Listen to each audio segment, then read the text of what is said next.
Okay, everybody, thanks for joining. Let me turn down my other volume.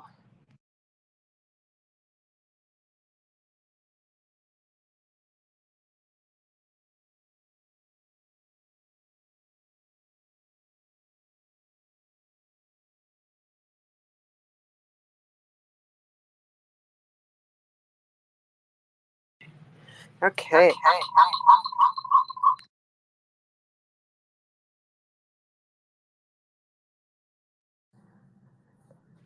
I'm getting really good at this, by the way. I just gotta walk away. There we go. I have a feedback. I was gonna show off with my fancy new mixer, but I was just thinking, I'm sure Bliss is had a long day, and I'm sure they've had they were at this incredible event. So Crypto Miami, I think it's Miami Crypto is the hashtag, and I'm waiting for my co-host. And Blythe, how are you? Can you hear me? I'm good. I'm good. What's going on, GL? I'm good. Trying to put my boys to sleep. Aw, and hi, Stu. I feel like we see each other first thing in the morning, and then we see each other before we go to bed. Stu, Gino, and I just met. Somehow we've had this schedule. Let me see where Alberto is, and then I have Michael in the space also.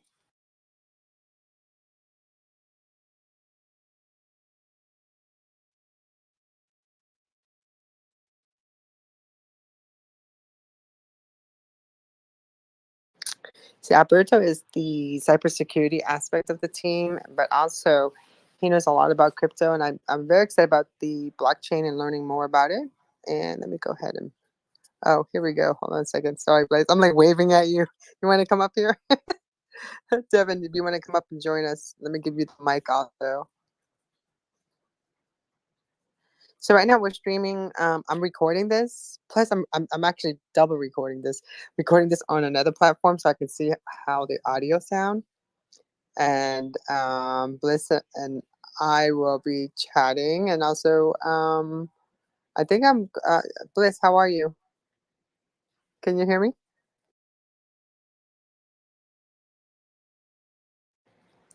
I think there's a mic. Hit I think you're still muted on the microphone.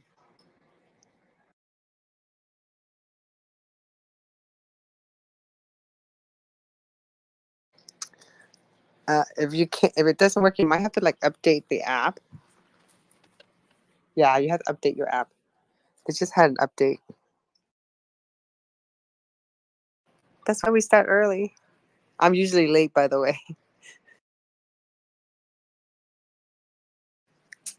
So Stu and Gio. So I decided I'm gonna learn how to make music. It's so funny that it brings me back to making music. Well, you want to have a own studio equipment? Oh no, I have my mixing board. I just want to have my little music. I don't know. I download all these apps, and it dawned on me. It's like it helped me. This type of creativity for my brain because I could do really technical stuff also, but this would be good for like dementia and stuff. I don't have dementia, but this will ward off dementia.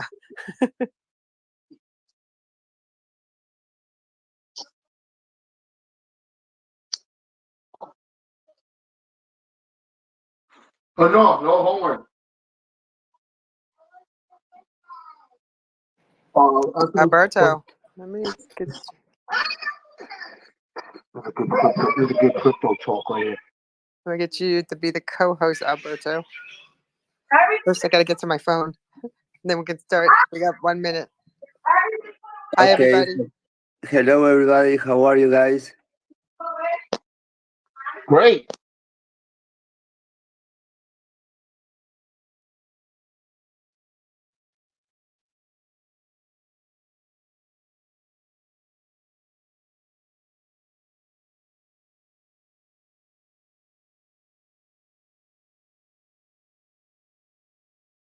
I just sent you the invite, Alberto.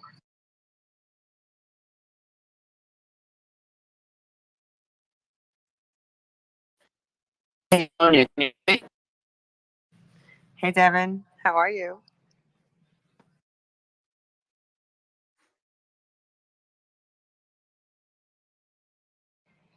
Can you hear me? I feel like we're the Verizon commercial. Can you hear me right now? I can hear you right now perfectly. Okay. Bliss is doing a Twitter update because he couldn't hear you. Yeah, that's what I figured. We're used to this. I literally like live on this app, so yeah, I've experienced it all. That's what I was saying. That your best bet is like make sure it's updated, and then turn your phone off and on. Also, by the way, do you have the recording feature, Tanya? So there's this app called Highlighter. So Highlighter lets you cut up your podcast. It takes RSS feed, but then now they have this feature where it records also. So I get a recording right when we're done. But I'm streaming right now on YouTube and Facebook and Twitch. Hi, Bliss.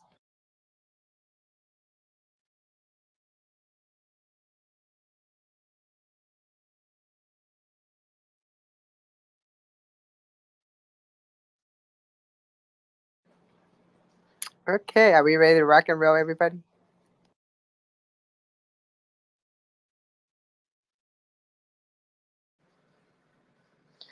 Okay, let's do a little sound check. So first, this is horrible, but am I pronouncing your Dojera? Is that correct? Did I pronounce it correctly? Yes, that's correct. It's Dojira. Oh my god, that's the first time ever. Usually, I usually kill people's names, so I always have to make sure. You're good. You got it perfectly this time.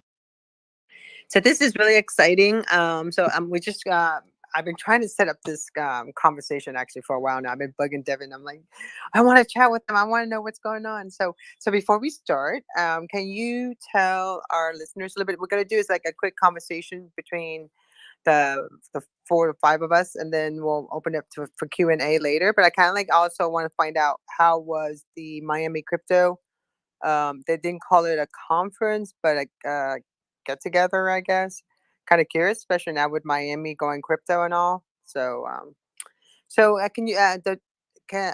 you tell us a little bit about yourself, Dojera? Yeah, of course. So my name's Skylar. I'm the CMO with Dojira. I'm just speaking on the official account. Would you like to know about me or the company? Both. Yeah. So I joined Dojira about 3 months after its creation. That's kind of when the current team took over the project from its previous developers. I worked as an operations manager, as a manager part time before that, and I was in the Marines prior to that. I've been in crypto since roughly 2016, 2017, and I've just been kind of helping with community outreach, comms, liaison work, marketing work, etc. Dojira itself is a blockchain gaming studio, gaming ecosystem, and IDEO Launchpad. Now, I'm not sure how involved everyone in this room is with crypto, and so I'll try to keep it more on the level of just what a gaming studio is. You know, we're game developers. I'm not personally, but the gaming studio has game developers, and we're trying to make games essentially, and we want to include blockchain tech into these games. And blockchain tech, what that is cryptocurrencies, the decentralized ledgers that we have, the smart contracts like the Ethereum network has, as well as NFTs, and more importantly, utility-based NFTs. That's kind of the low level of it. Going into the higher level, we're an ecosystem, so we're pulling other studios and projects and indie developers and trying to get them as well to integrate crypto into their games, whether it be through cryptocurrencies themselves or, again, utility-based NFTs. Hi, this is Bliss. I'm speaking through Devin's phone because my phone just can't handle the Twitter Space thing. So here we are. Hopefully the mic works and it's not too loud here in downtown Miami. What's up? This is Bliss.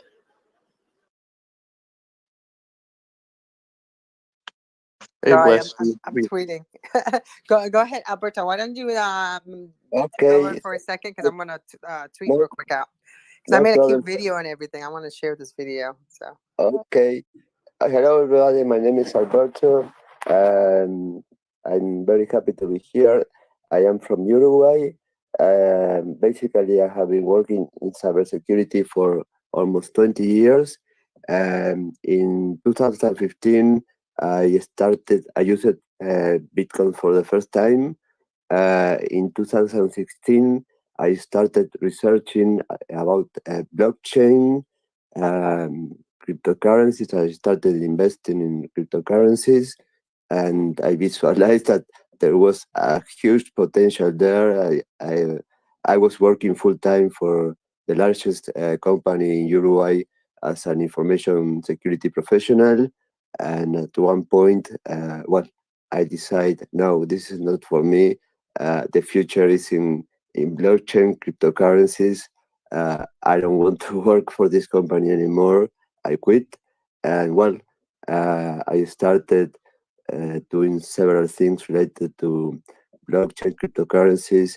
Um, I was initially being the reseller of a company based in UK that was selling Visa debit cards that were charged with any kind of cryptocurrencies. I was selling that here in Latin America. Then I was the reseller of Ledger wallets for Uruguay and Paraguay. Um, and well, uh, I was the creator of the first meetup about Bitcoins in Montevideo, in Uruguay. I started created a lot of networks in that field. When it came to buying cryptocurrencies, I traveled a lot to Argentina to buy Bitcoins because the liquidity in Uruguay, where a very small country, was basically zero. Then I was involved in the development of 3 white papers for 3 ICOs. I was in the part of the design of the security of the solutions. And now I'm very interested on NFTs. I see that this has a big potential, but at the same time, I see that there are a lot of security issues of all kinds involved in that field, and people are being victims of scam every day. So I would like to know more about that reality and try to help those that are being victims of that and give them tools to avoid having those troubles. So that's about me. that's why I asked him to be my co-host, because this is really important for me, because I have actually talked about Bitcoin and crypto back in 2011, and I wish I'd bought my first coin back then, but I didn't, because I didn't want to take up so much space on my computer. That was my concern, besides forgetting the password to it, my own wallet. But so today, because of the pandemic, I spent so much time on Twitter, I started like getting into the NFT community and wanting to be their publicist and wanted to like learn more about the process. And then from there, I got into crypto. So that's why I brought Alberto, because he's so knowledgeable. In the meanwhile, I'm just so excited about the whole industry. So, we just had Skylar on. So I wanted Skylar to chat a little bit, continue sharing with us, and also Bliss is going to chat with us, right? Bliss, how are you? I know you're on Devin's phone. Yeah, I'm doing very well, actually. Very blessed to have the opportunity to come to Miami, represent Dojira, and honestly, given the chance to learn more of crypto and NFTs and the whole experience. Even though it wasn't as busy as the last Bitcoin convention that happened like last spring, this has been a very almost spiritual in the way. Like people are coming together. There's a lot of networking happening, and I've met so many great people. So thank you to everyone who let me come here tonight and over the past couple of days. And you know, they say when you go to a conference, it's you don't make that connection right then and there. You make it when you meet them, but you make that connection years and years and years later. And so you never know who you might meet when you go to a conference. So it doesn't matter how big or small. You're absolutely right, and this would not be my first conference. And I've done several conferences for other industries, especially agriculture, and you can kind of the intimacy of conferences is really a beautiful thing because you get to meet the people behind the soul of these projects, and that's really where it's all coming from. Really, is these passionate people, and that's really why I got into crypto. To be completely honest with you, is because I mean, I'm just, you know, jokes aside, just a simple farmer. But let me tell you what, there's something really empowering, really divine about crypto. And I could literally talk for hours about how crypto is, like, in my opinion, the next step in human evolution with our consciousness. I truly believe that it's the next step forward where human beings will have full control over their destinies, which was intricately now tied with currency. So it's only natural that we take hold of the reins after a certain time. And you'll find that blockchain technology is at the core of this change in power here, where blockchain technology gives the average man the power that large banks and institutions have had for the past century. So I expect some really amazing things with crypto, especially in the aspect of freedom. Crypto and freedom are synonymous, in my opinion. At least that's the idealistic look at it, and that's part of the reason why I'm in crypto as well, is to try to steer things in the way towards freedom of choice, freedom of being, and a freedom of purchasing power. Truthfully,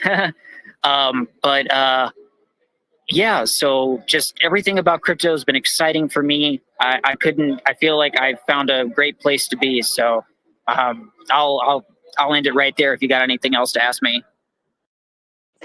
No, I actually, I actually have some NFT artists and some crypto and cybersecurity people in here. I have a variety of friends, so I invite them all to this space to meet you guys and learn more about your Dochera. So tell us a bit more about that, and really Miami crypto. Like, who did you meet? Like, any connection? Well, gosh, I'll start with my time at Miami Crypto. I'm a little upset because I could not get tickets for the fight that was happening right now. There's some kind of bare knuckle boxing happening at the convention center. But there was all kinds of booths there, from starting companies in. Unbelievably, I saw a Flocky booth, but not many people were manning that booth. So that's kind of the usual thing. But of course, I love Miami. It's got a vibrant feel to it. And it's really kind of funny because within the time of arriving here, I believe the mayor just recently announced a plan to release Bitcoin dividends to Miami residences. So that's quite intense, a huge change for United States cities to do. So I'm really excited for that.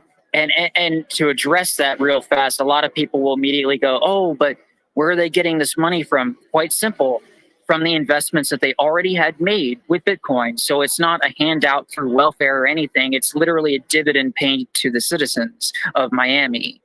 So I think this is a really, truly great step forward into things like UBI, things like wealth equality, where it was becoming a huge issue in today's world. And I'm going to now segue into Dojira, because one of the main aspects of Dojira right now is we're focusing on play to earn aspects, where people can play video games and actually retrieve value from their time spent playing the video game. We already spend so much of our time on the internet, online, playing player versus player, all interacting with one another, and a select few companies are profiting heavily from that. And crypto, and in my opinion, Dojira in particular, have the opportunity to bring this sort of revenue back to the common person. And this can be done through play to earn video game mechanics. I think I'm going to hand the rest of this over to Skylar, much more effective at discussing this than me. But take it away. So yes, a good point on the pretty much just deriving value from the time spent in, I mean, just in the internet, but more specifically games. So with play to earn, you have several different ways you can go about it.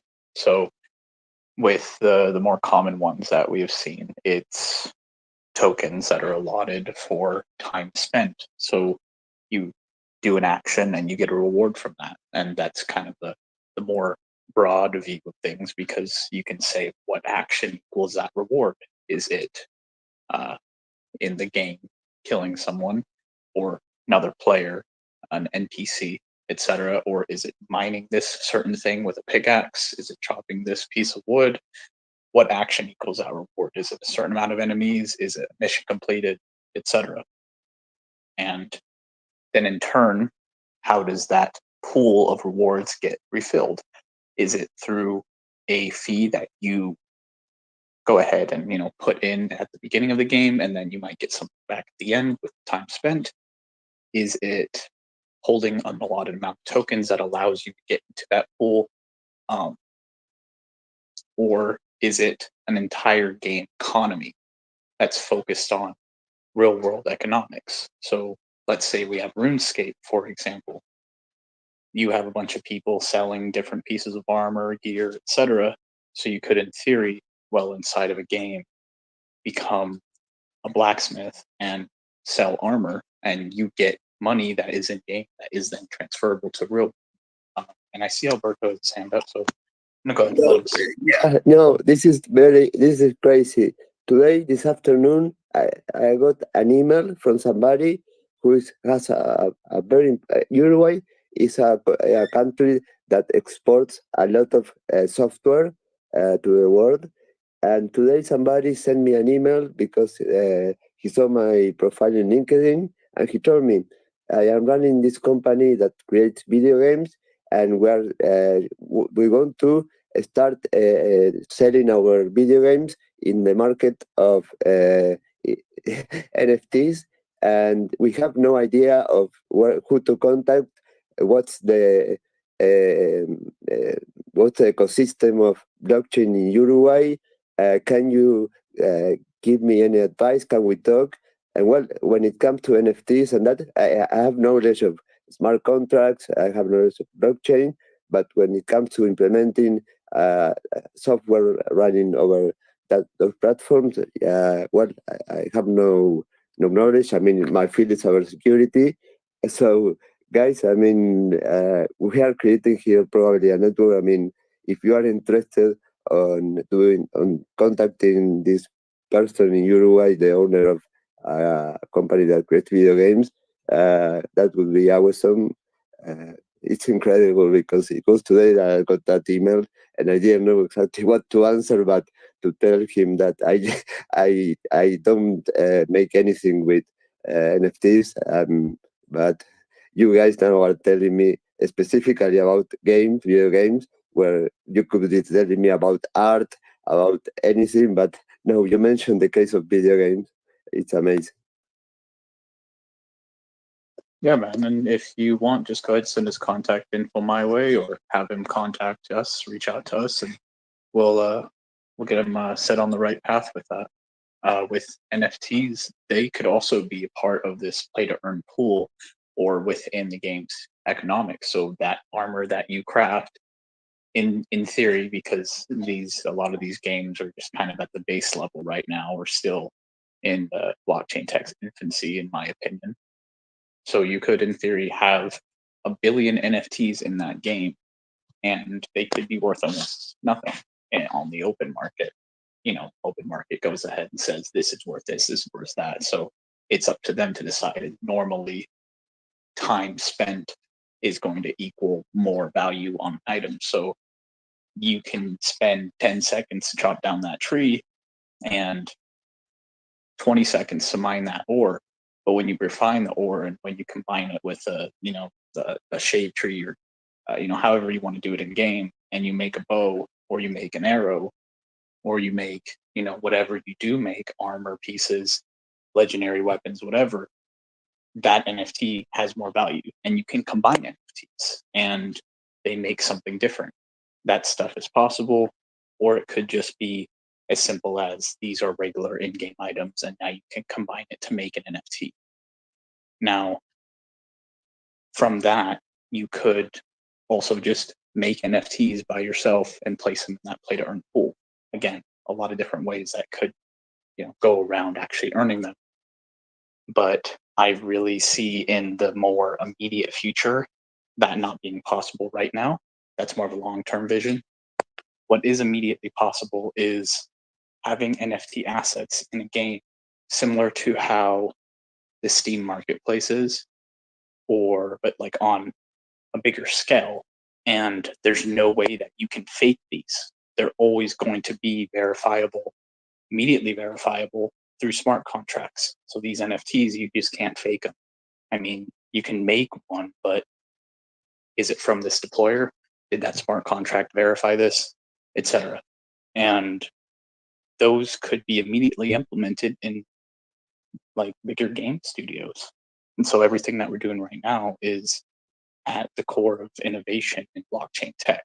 It's not just us, it's everybody around us that are working on these video games and implementing blockchain tech into them.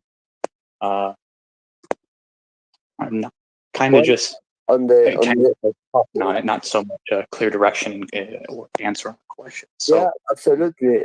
On the top of on the net, I post a link about the company in Uruguay. I mean, it's a page about they're hiring right now, and in Uruguay they have 15 people in the company. It was established in 2011, so they've been in the market of video games for a long time. On the net, you can check some information about the company. It's not the website of the company.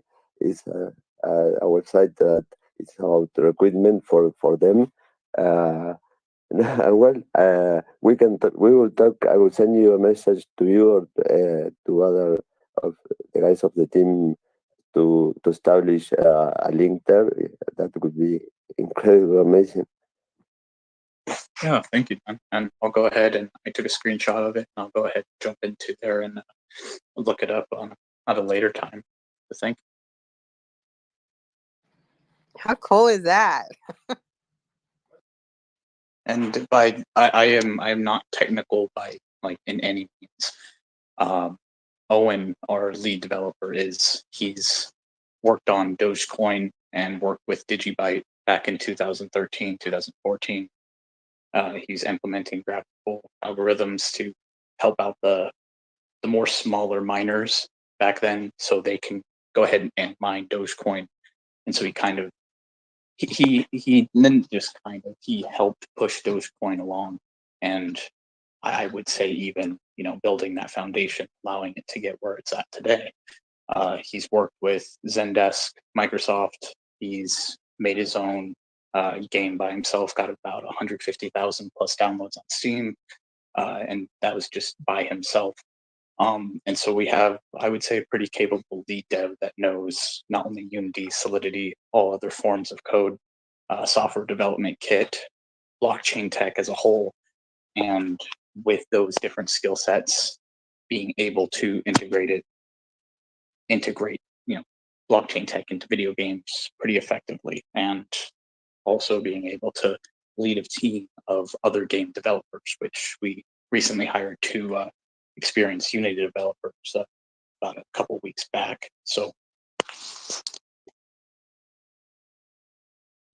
But do you feel that your platform couldn't that be used for, because in businesses, biz to business, they try to create almost like a gaming type of deal. um, to their followers. Couldn't a business B2B be using your platform? Could you explain a little bit more? I'm not sure if I understand the question exactly. So business to business, is that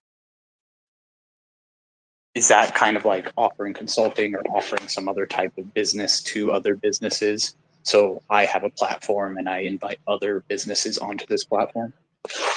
No. Well, I'm just wanting to know as far as like you're doing Yeah, the I think gaming and you're creating the tokens, right? And the people when people play the games, they get the tokens. Am I correct? That would be a very base level of it, but yes, that is possible. We're flexible in that way, though, that when we say generally implementing blockchain tech, not just play to earn, it's anything. Like I said, it could be a pool of play to earn tokens where you do an action and you get a reward from that pool. And then that pool, of course, has to be replenished in some type of way, whether it be profits taken, then bought the token up, then replenish the pool, or some type of small fee either on staking or farms or NFT farms or some other type of way to replenish it. That's like the base one. Or we could have a game economy similar to how an RPG or MMORPG has it. We could have NFT assets within the game that you can earn by playing the game or that you can craft, or you can have NFT based assets that you simply buy on the open market or from us that is forever owned by you and forever seen on blockchain. So whatever time spent, you actually earn the item that you have digitally.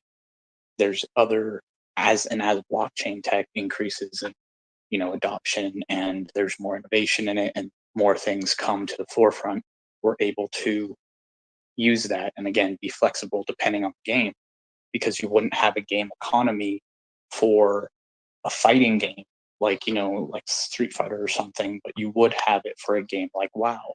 And so there's different ways that we can do it. So we just say blockchain tech and we're going to integrate that into games, because we're going to be inviting game studios and projects and indie developers, and they're going to have different games. We're not just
Did it happen again?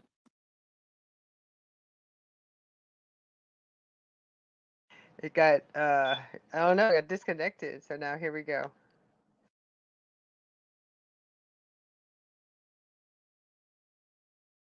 I retweeted on my side.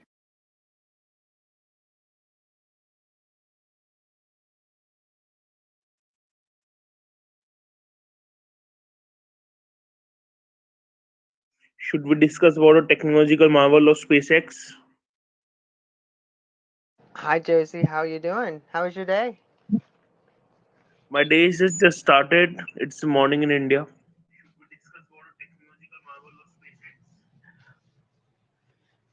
Okay, I can't believe I'm so sorry.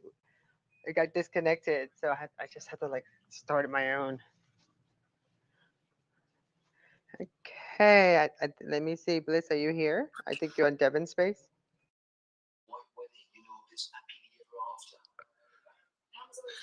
Hi Hello. Ryan. Hey, how I'm you doing, back. guys? Oh my God, that was so good. I think I was on I was like at the edge of my seat listening, and then it went space ended. I was like, what the hell? Hey, how you doing, guys? Nice to meet you. Hi Ryan, how's it going? How have you been? Not bad, guys. Not bad. Yeah, we're talking about crypto, Good. also NFT, blockchain, and Good stuff. yeah. So let me continue. Bliss, can you continue the conversation and let me finish because we are recording this or live streaming it. Right. Do you remember where you left off? So, um,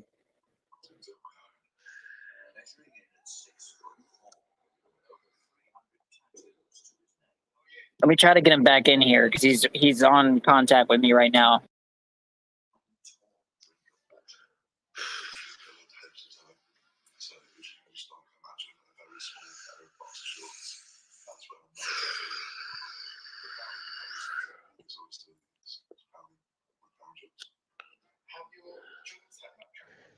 This is great. Okay. Yeah, that was like, I think I had a moment there, but sorry for the quick disruption right there, guys. Well, But I'm gonna go ahead and tweet this out again. it's not a big deal. Basically, you can just ask the question to me. I'll answer.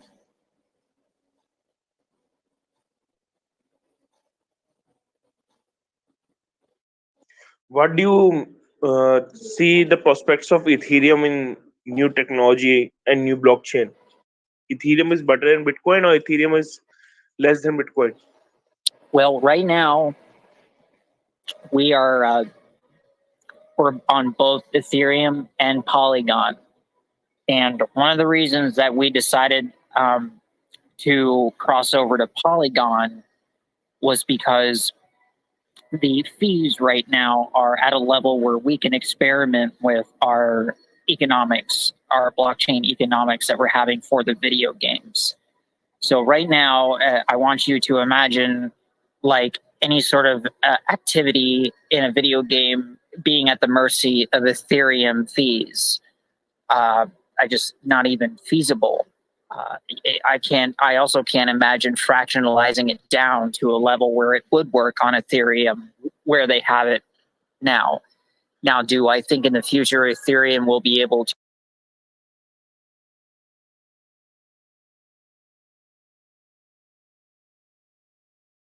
to properly create an atmosphere where fees are not where they are now? Yes, I do. But this is why we migrated over to Polygon, so we could do our experimenting with blockchain technology, with our gaming economics without the burden of Ethereum fees. I hope that answered your question. And it looks like Skylar is back. Is it okay if I go pay for my dog?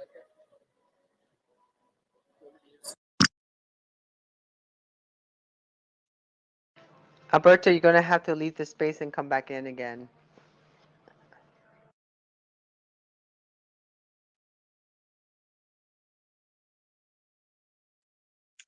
Yeah, the slight disconnection issue. But finishing off with what I was saying, and in summary, it's just we're flexible, and so integration for all of these games just require different methods as opposed to just a cookie cutter for play to earn concepts.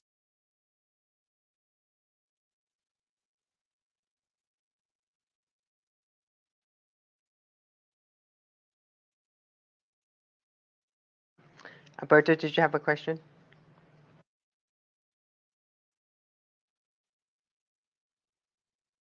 No, yes, I have a comment. Binks, who I met today, she was in the conference, so maybe she can talk about her experience there. I invite her to speak.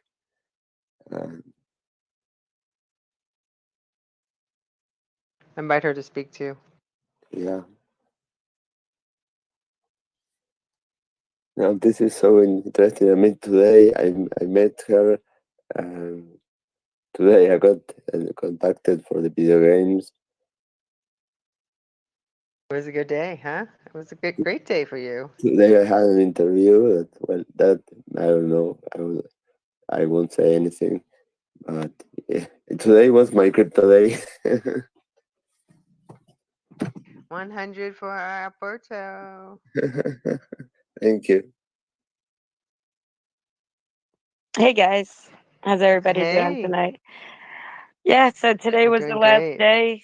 I was watching the Miami Crypto Expo all weekend and trying to get some of our circle interested in broadening their horizons to, outside the art and NFT part of the whole blockchain technology.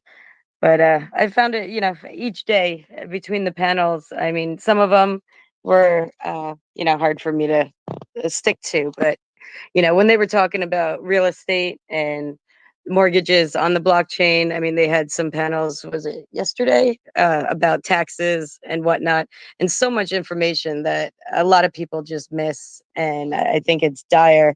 We were talking about that earlier. It's just so important to have the knowledge of different aspects of how this technology can work so people can use that to their advantage and understand more how they're maneuvering around the blockchain with the cryptos and the exchanges and whatnot.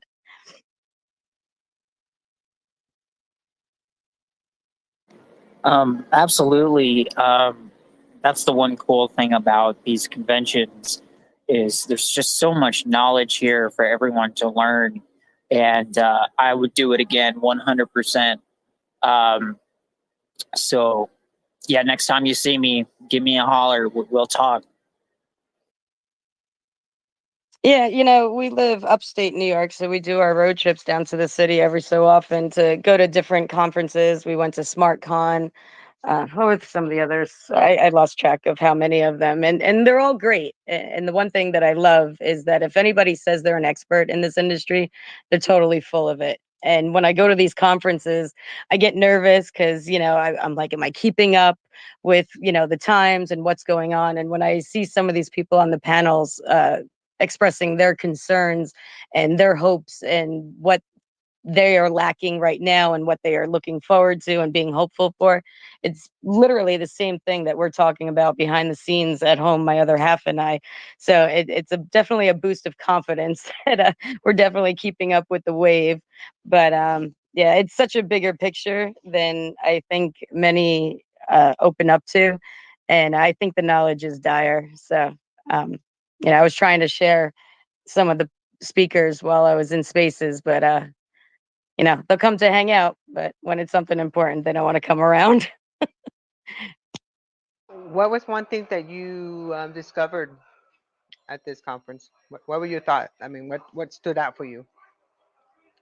I think it was learning about the new companies that are coming out to debut. I don't remember the name. I have everything written down because information overload with 3 days following through with this. But new marketplaces that are coming out, new technologies.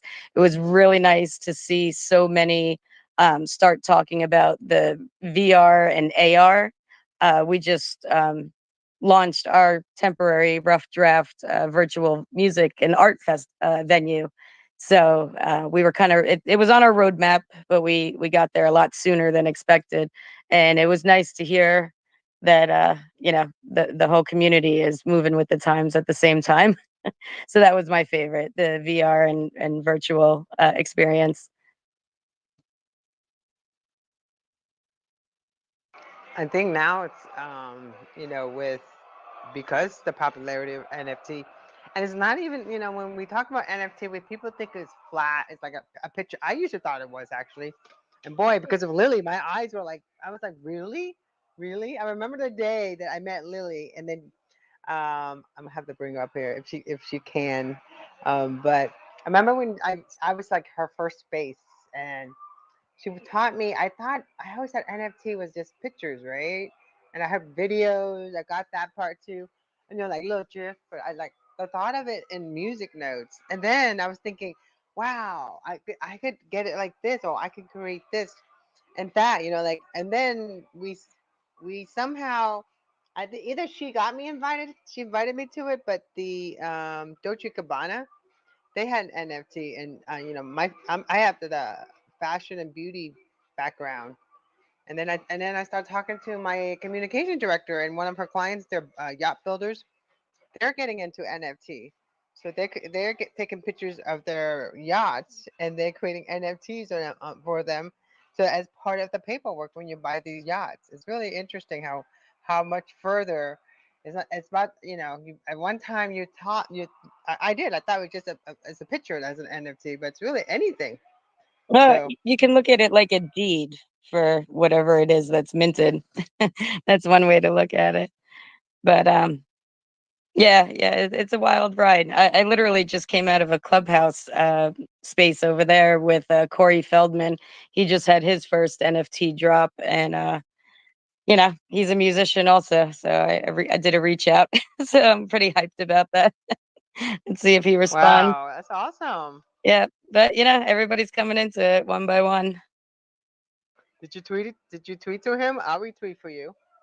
Well, we were on Clubhouse when I sent it, but it was pretty cool. He was telling all kinds of stories of River Phoenix and the making of Stand By Me and Dream a Little Dream and all the Lost Boys. There was actually another actor that popped in from the Goonies. It was pretty awesome. But yeah, I'm a big fan. I'm a little starstruck right now because he was the actor that I kind of related to growing up. So I feel like a groupie right now.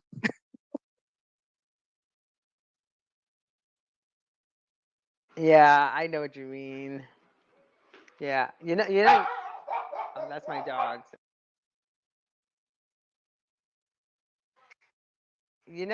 Dogs can see. They can watch TV all day and bark, like have a whole conversation about what they're watching.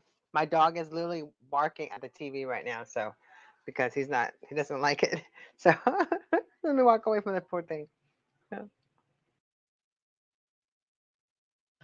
But so with that in mind, I just started noticing, because you got to realize I started researching this stuff like beginning of this year, and I just thought it was kind of interesting at first, and boy did I learn a lot, and I think that the more people get educated and they see this, and you're right, it is a deed, and it is like something that you can put as part as your living trust.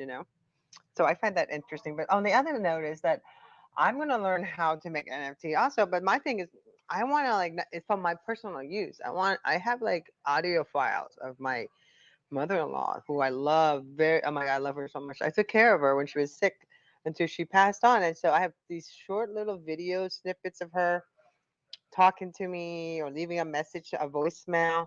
So I want to put that in an NFT, and I feel that's something that in the future a lot of people want to do that because that's an asset. That's something you can never replace. So those are the kind of thing I feel once people get educated and taught and understand the science and technology behind it, but also have a conversation because when you talk about this it's now it's kind of like I don't know. I feel like we're starting the beginning of of the crypto, but even though it's been around for so long, 10 years, 11 years is a lifetime in technology.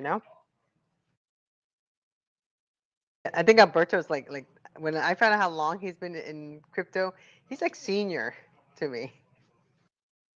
Well, I basically know nothing. Somebody mentioned whoever claims he's an expert, he's lying. Well, in any field applies the same. Whenever somebody says he's an expert in cybersecurity, well, I don't believe that. Uh, no, no way.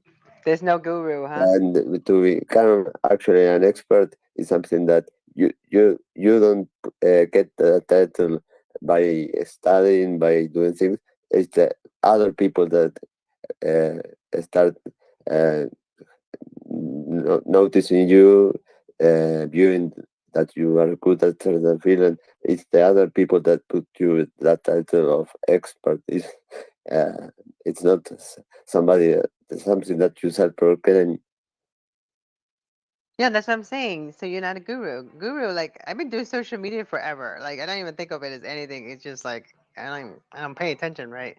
But when I hear people talk about being a guru, it just cracks me up because everything is so different these days, you know. And every year something's different, so it's just funny. Here you go. Let's try it. This. Yeah, I lost my whole portfolio last year following a guru from a trading guru. What was his name? Forget his name. What happened? Oh You have to God, he was okay. like some penny stock king, and I was doing great, and I was like, no, not us, no, not him. I don't know what, but I thought I was going to be the penny stock queen, and I was following all his Tim Sykes. Yeah, forget that. Biggest mistake. My New Year's resolution was buy and hold and don't touch. So that's worked out better for me. Yeah, penny stock queen didn't happen. Yep. My friend Prison Wolf, you have your hand raised. Yeah, thanks for letting me talk. You're right about how much information is out there, and Alberto and I have talked about how the doubling of information, human information and knowledge, is getting faster and faster.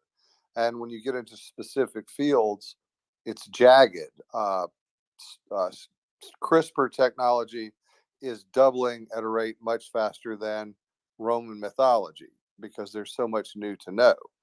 Um, but on smart contracts, on I couldn't wrap my head around it at first, but I actually had a text back and forth with Charles Hoskinson because he was lamenting the price of hay in Wyoming for his bison. And I live in Louisiana. We had a good year. We're wet. And I realized there's a gigantic price difference between my hay and his hay. But there was also a complete disconnect between the grower, the person who was going to haul it, the person who was going to receive it. You had to have three different middlemen in on it, and you had to have banks involved. And it made it incredibly difficult to try to put a deal together. In fact, we never did. But if you had smart contracts that people trusted and knew that it was going to work, you could be moving $30 bales of hay easily to areas of the country where they're paying $170 for a bale of hay.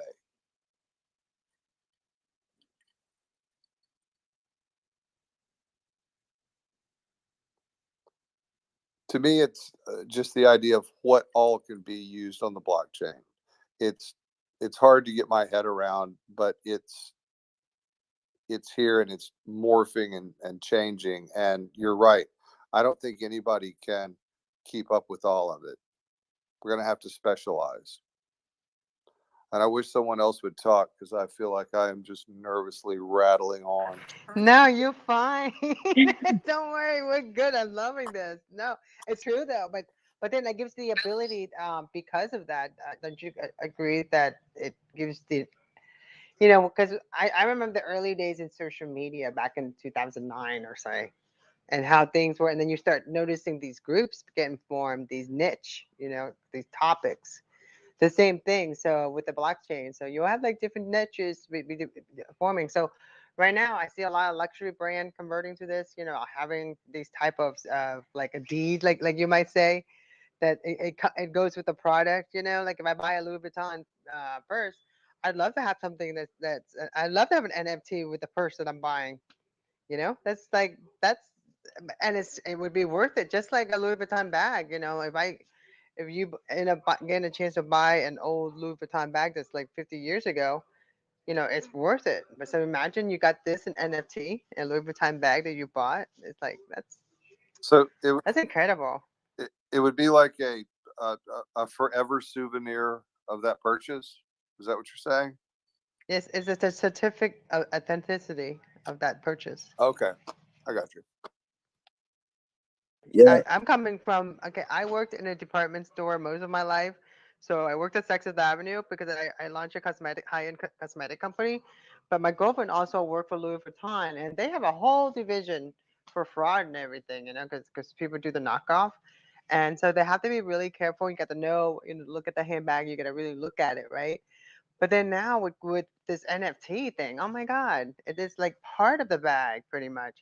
So, like I said, you know, there's the sky's the limit. It's really up to the artist or the designer, and I think it's right now because you're early on and you understand and you start creating your stories and you start, you know, getting your coins. I don't know. I don't know. The sky's the limit. I'm like excited about it. well, Antonio, yesterday we were talking about that I have published a book last year, and I will be putting it in as an NFT. Uh, so, yeah, I mean, uh, I really love the NFTs, all the features, all the possibilities that are completely endless. I mean, selling a limited amount of books. That that's amazing. I mean, the, it's really wonderful.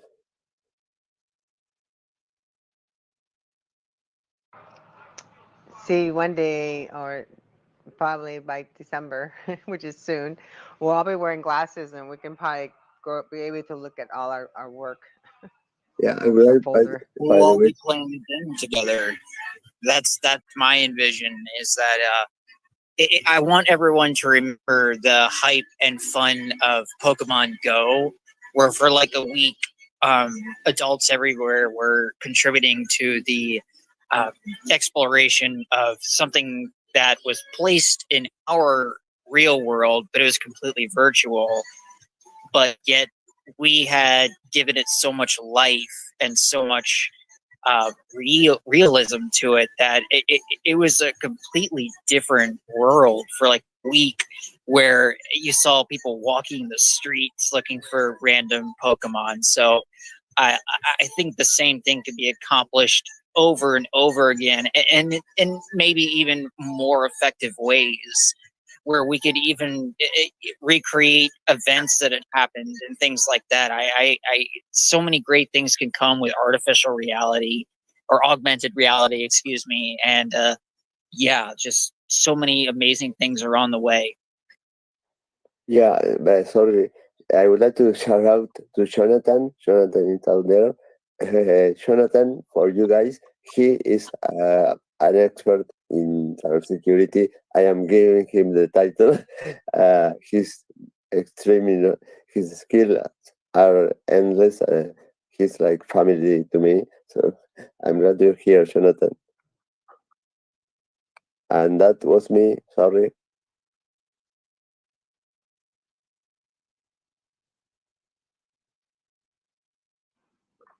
Who were you referring to? Yeah, Jonathan. thank you, Alberto. I was referring to Jonathan. Jonathan, that is a speaker. Yes, I appreciate that. Yeah, I, yeah, I'm just listening, and thank you for having me up as a Well, he's speaker. a researcher in cybersecurity. So, what can you share with us something regarding security and NFTs or yeah? Sure. Yeah, definitely. You know, this is you know, I'm actually I work in this space in crypto. I'm lead mobile pen tester for a Cello. It's a CELO. It's a one. But is My opinion is ahead of everyone we know. I'm sorry. Alberto, Yes. how you doing, brother? How are you? I'm doing fine. Thank you. Okay, Very let's good. Jonathan, go ahead. Yeah. This is a really really interesting space to be in right now.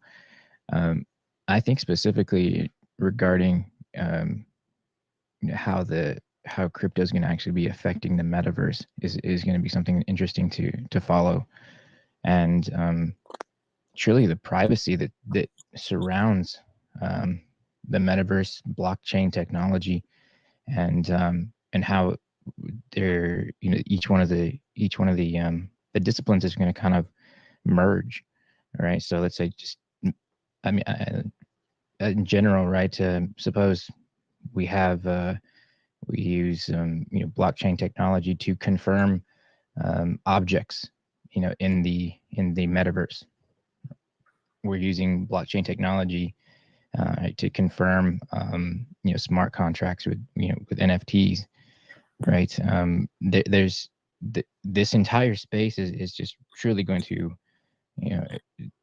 grow exponentially within the next this next year is going to be so telling, quite frankly. I was actually this morning I was able to get meta.ca as a domain, and don't know what I'm going to do with it yet, but I do know that I have some issues with the space and privacy. Right? We're confirming a lot of things on the blockchain, but who's to say that what we're confirming is correct, in the sense that let's just say objects on the blockchain for the metaverse, these things are these there's someone in our group, security or data sovereignty group, Maher, that actually raised a really good point, and I'm actually going to just kind of quote him really quickly. He says he's talking about cameras and LiDAR on our phones and how they're used to triangulate structures and add spatial points of references to with these structures. And so he's essentially saying that there's a lot of points that are being documented on the objects around us in our homes, and then these points are being used to interact and build on structures that will create the metaverse. Will interact with these objects, these structures, and now all of these points are being gathered on us and being confirmed. So essentially saying, this is exactly what your house looks like. This is exactly what the dimensions of your bed, and all of these points are being confirmed and held in a record forever and ever and ever, and that's it. That's the truth. That's that's what we're being led to believe. And so he was asking. He said, "Can you tell us if spatial reference point data of the surroundings are being sent out from the phone of the camera running and scanning whatever we see?" That's a quote. And so I was doing some research on it this morning, and he raised an amazing point, truly amazing point.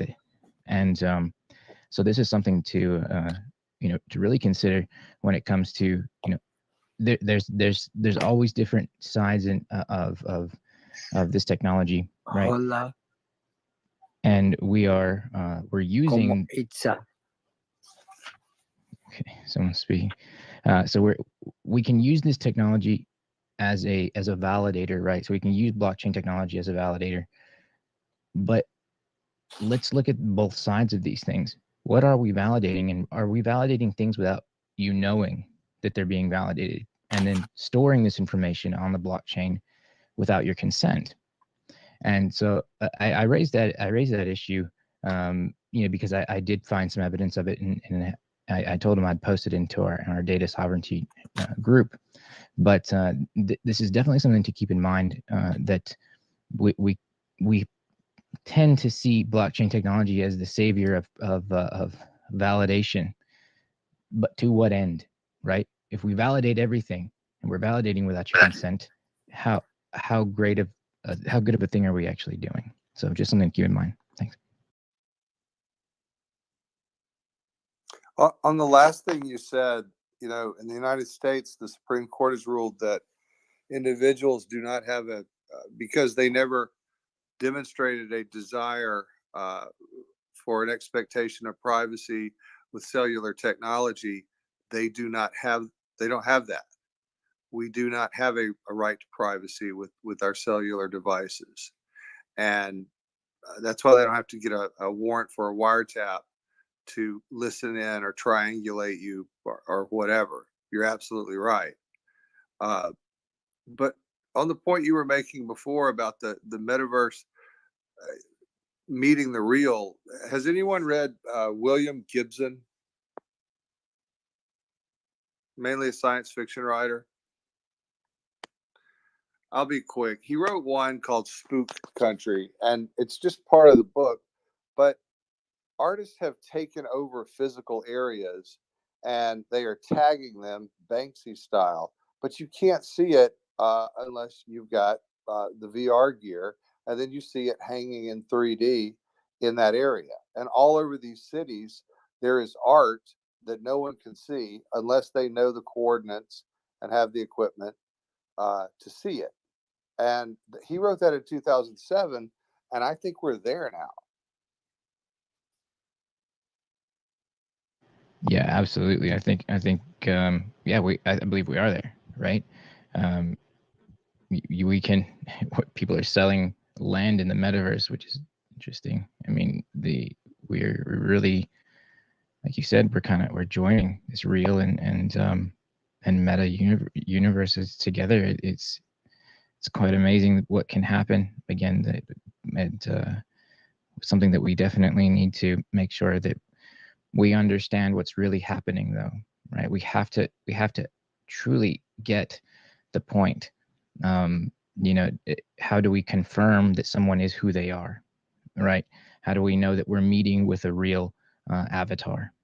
Okay. How do we get to the point where we can validate the identity of the people that we're speaking to, if they can be, we heard about deep fakes a long time ago, right? We heard about the ability to fake expressions, right? To a T, right? I mean, there's filters now on social media apps where you can actually become that that celebrity that you want to be. You can mimic their muscle structures and their mannerisms, and all these data points are run through these algorithms that truly create this succinct being from what the original was. It's quite amazing. How do you know that that's the real person that you're dealing with, right? And someone's not just going to pose as someone, maybe a CEO or an executive or a mid-level manager of a corporation, and hijack your meta session, right? These are true things that we need to be thinking about as we get into this space.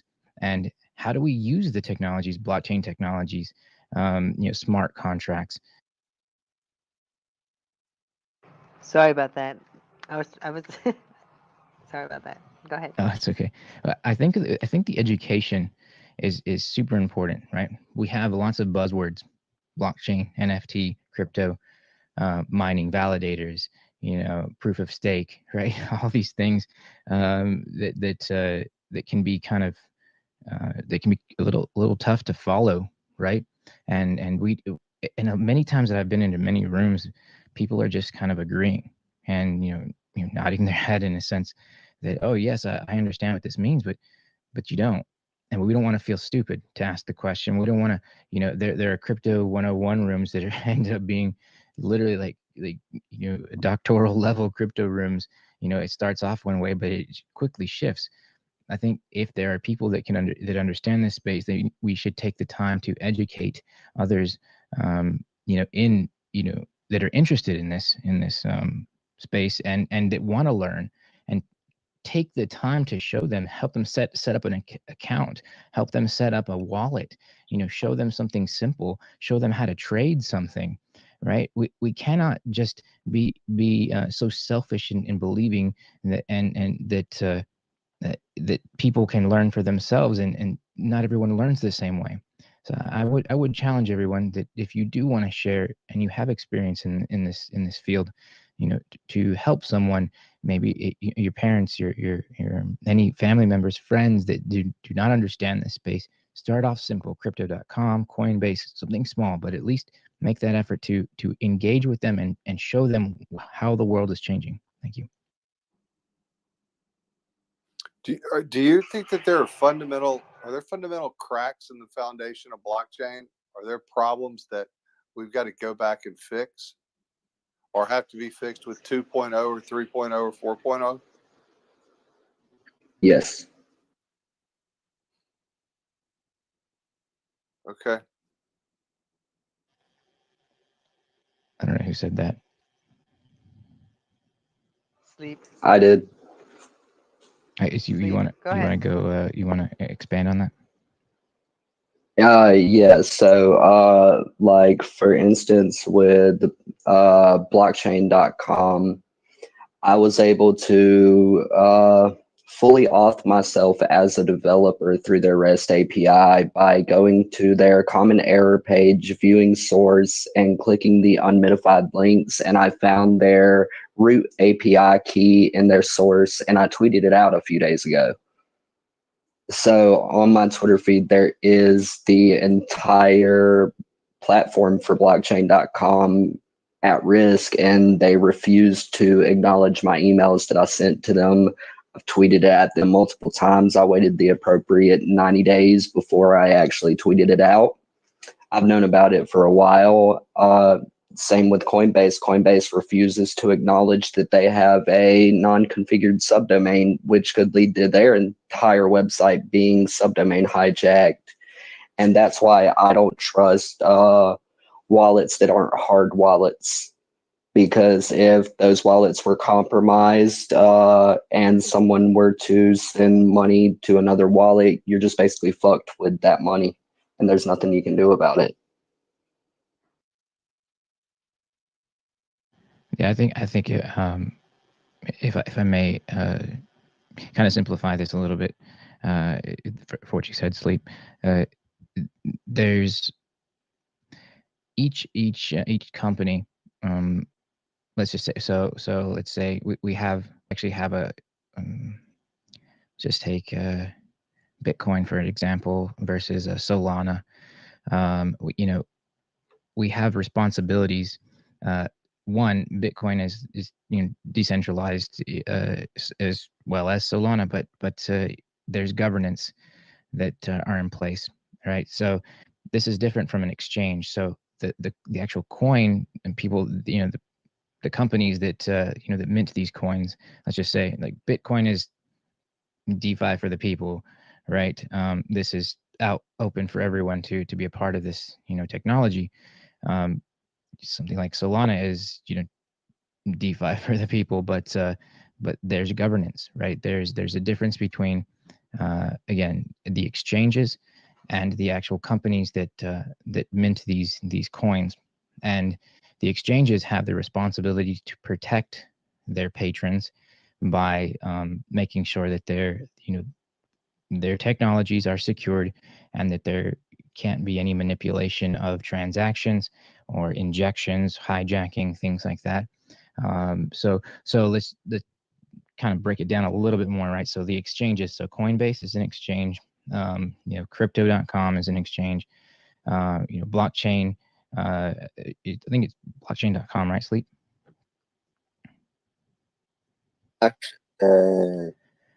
It wasn't .com, I think, but now it is. Initially, it wasn't blockchain that info.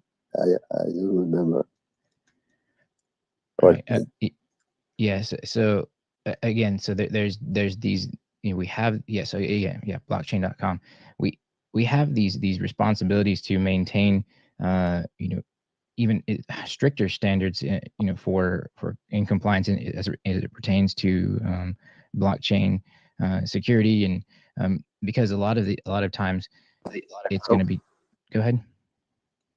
Oh, sorry. Yes, it is blockchain.com and it is through their REST API. I'm sorry. I'm actually composing a tweet right now. And for some reason, whenever I click out of the app in Spaces, it on-offs my Bluetooth and disconnects my Bluetooth for some odd reason through Spaces. So I think somebody's RCE'd into my Bluetooth headset. Got you. I understand. Yeah.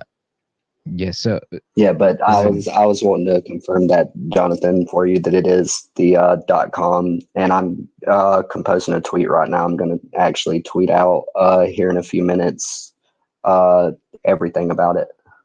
Great, thank you. Yes. So again, so these exchanges have responsibilities, but so do we in a sense, right? Not in a sense, in reality, right? So again, this space is truly emerging. So the responsibility for the people that are actually helping facilitate these transactions, not confirming the transactions per se, but actually facilitate them. So if let's just take crypto.com as a place where you can buy cryptocurrency. You can purchase anything from a Bitcoin, a BTC, to a Dogecoin, and so they provide the platform for you to easily go in and initiate a transaction between yourself and then let's just say that company that's minting these coins or transacting in the way that you want to transact. That they're just kind of the middleman. Well, but they're not always middlemen. Sometimes they own it and you're Right. contracting with them, right? You're right. And that is correct. If they are, yes, and a lot of times, like to say like a Binance, right? So they're kind of in a dual space. That is true. That's thank you for raising that point as well. But yeah, so they have this responsibility to protect your information, your data, and to protect the facilitation of these transactions, if not to say that a better way. I'm sure somebody may be able to do that, but what I'm trying to say is we also have a responsibility, right? So the way that we authenticate and the way that we confirm these transactions. So let's just say like people have two-factor authentications. They have they use SMS, they use YubiKeys, they use authenticators. We have to be mindful of how we're allowing these transactions to happen. And by default, I can just say this, like for Coinbase, by default, SMS is the way to confirm the way that to confirm your transactions. So suppose you want to withdraw money from your crypto account on Coinbase, they'll have an SMS default two-factor authentication. Now, what's very interesting about this is if you go in and you change that SMS two-factor authentication to, let's just say use Google Authenticator. When you actually set up your Google Authenticator, you're going to notice that there's a highlight under the SMS authentication, which you just unchecked, that said this is not a very secure way to transact. And that's what's very interesting about this whole thing, is that they know that this is not a very secure way to transact, but yet it is the default way to transact. I'll leave it right there. I know I can speak on this for a little while, but I'll give up someone else a chance to go forward.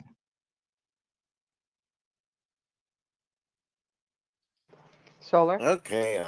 Hi to everybody. Tonya, Jonathan, I have live practical questions. How are the first steps, for example, NFT art? I buy something for $30 or for $100. And where do I store the NFT? Is it on a USB secured device or you store it on your computer? And okay, if I lose the money, I lose it. But this, what Jonathan said, what are the first steps to have an experience where I risk $100? Can someone explain that? Well, when it comes to the storage of it, I know it's not in a pen drive.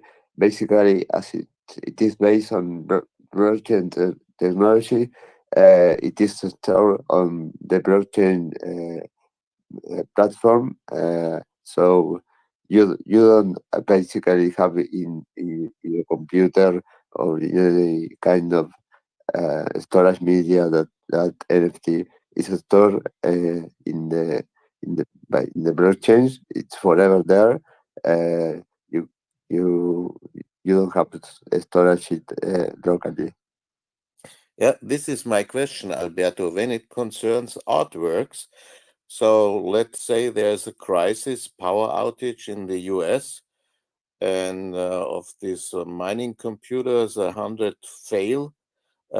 Is then the artwork lost, or do I have it when I store it on a secured USB device? That's my question. No, the greatest part of blockchain is that it's decentralized. So if a portion of the network suffers certain problem and doesn't work, you other part of the network have exactly the same information. Uh, all the all, it's all the nodes of it have the storage the same information. So no, I mean, if none of the nodes in the United States start not working, the information will remain there in the blockchain network. Thanks, Alberto. That was a clear message. Last question. Let me say, Tonya Biden artwork, something monkeys in Miami, and she want to sell it for $100, and I want to buy it. What we have to do?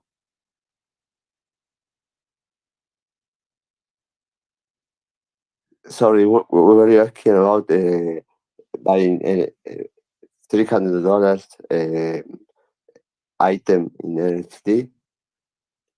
Yeah, for example, you or Tonya buy an artwork, yes, an NFT, and you want to sell it to me.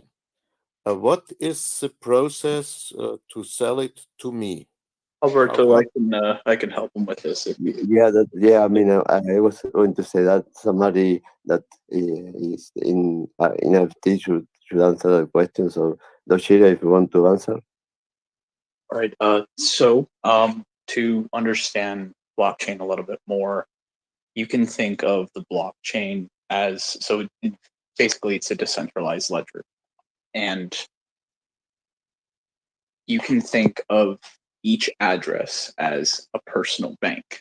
So each address is tied to somebody or to an entity, and in order to set up an account with this bank and to interact with it directly yourself in order to buy these NFTs, you need to set up a wallet.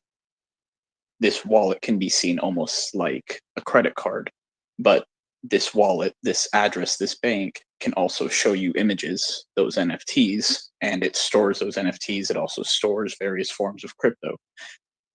Now, you want to really research how to properly store your password, your private keys to this credit card, to this bank, as you store most passwords, but even more secure than that, as it's not just a regular bank, like you're interacting directly with it. And again, Google, YouTube, etc. Make sure you fully understand what you're getting into before you set up a wallet and actually interacting with the blockchain and using your address to do so. After you have everything set up, you interact with the marketplace. Similar to how you would have Amazon, right? And you're using your credit card, you set up an account on that. Except this account is connected to multiple marketplaces. So it's not just Amazon.com you're registering with the blockchain space in essence. And so you have this address, you have this account that can access multiple marketplaces. And of course, you want to, keep your password safe. You don't want to go on any sites that are, going to be ways for bad actors to connect to your wallet, because that wallet has your funds. Any money that you put on there, any NFTs you have on there, they now have access to that if you connect to a bad site or you lose your password. Same as almost any account. So really keep it safe. To buy and sell an NFT, you can go on an open marketplace like OpenSea. Register with an account there. If you're going to go ahead and sell an NFT, and then you can create one. Theirs is a little bit easier. You don't have to really think about, getting into contract works and like minting and stuff. Well, you can also go to Rarible. That's another option as well. But there's multiple marketplaces of which you want to research. But your friend can go ahead and sell her picture in there by uploading the proper file dimensions and, what she wants it to look like, and et cetera, and naming it. And then you can go ahead and go into that space that she made with that NFT. You buy it, and now from her wallet or from the little stand, I guess you can say, in OpenSea Rarible that she has set up, like her account, you buy that from her after she offers it, and that is transferred into your wallet, and now you have it. If you enter in your address, which is essentially your name on this personal bank of yours, into the marketplace, you then can see that NFT. And again, make sure you heavily research all of this. But that is essentially how you do a buy and sell of an NFT staying on chain. Thanks. That was a clear, understandable first step. That's what we all need. Thanks very much. Hold on. So there's a Hi, nuance. Breezer. There's a nuance to the NFT thing, and Ethereum wasn't built to save images on the blockchain itself. So all of these like OpenSea and whatnot, the image isn't actually saved on Ethereum. What it does is it saves a link to that image on Ethereum that points to your NFT. So if you look on OpenSea and you look at the picture you're looking at and you like right click and you hit open image in a new tab, it'll bring you to that link that you're buying, and you're actually just buying the link. And if you look at the link, there's the standard is IPFS, which is like a decentralized storage, and I think the apes are on that, and there's like a few projects are on that, but most of them are actually stored on Google images, and mine's actually the one that I have in my profile picture is actually stored in Google Images too. So bear that in mind when you're buying it. It's not like there's a little bit of nuance to it too.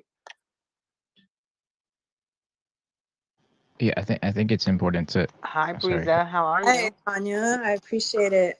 One, How's it going? I'm sorry. I'm chomping away on pizza over here. yes. Hi, how are you? I haven't seen you in Uh, forever. How are I'm you? doing good. I'm living vicariously through the pizza chomping. I love that you guys are having this conversation and speaking about it in layman's terms. We sometimes when we talk about cryptocurrency, we have a tendency to talk about it like everybody knows what we're already talking about, and it can glaze over people. And I love that we're starting from the beginning and the basics here. And one thing that I want to say to Solar Life, I see that you're a green economist.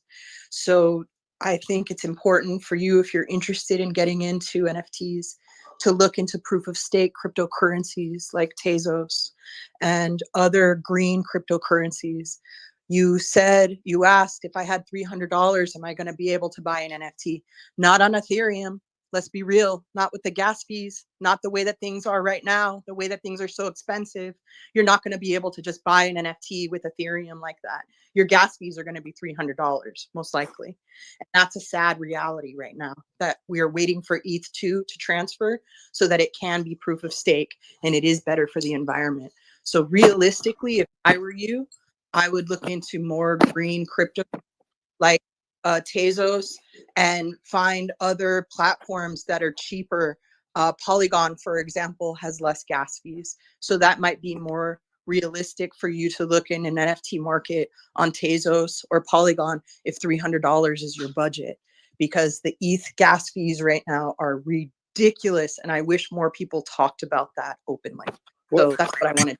When I very first started looking at crypto and I made my very first purchase of Doge and Shiba, second thing, and I realized the gas fees, and I was like, oh no, now I've got to buy some Ethereum. Oh, I didn't buy enough. Now I got to buy some more. I just thought, well, damn, all the money here is in the gas. It's all in the gas. It was too much, and it keeps someone who might want a dollar cost average $50 or $75 a week into something. The gas fees make it such that you can't do that. It's ridiculous. And then even if you've made like 3x or 4x and you want to pull it out, it just gets eaten up. I mean, is E2 going to change that?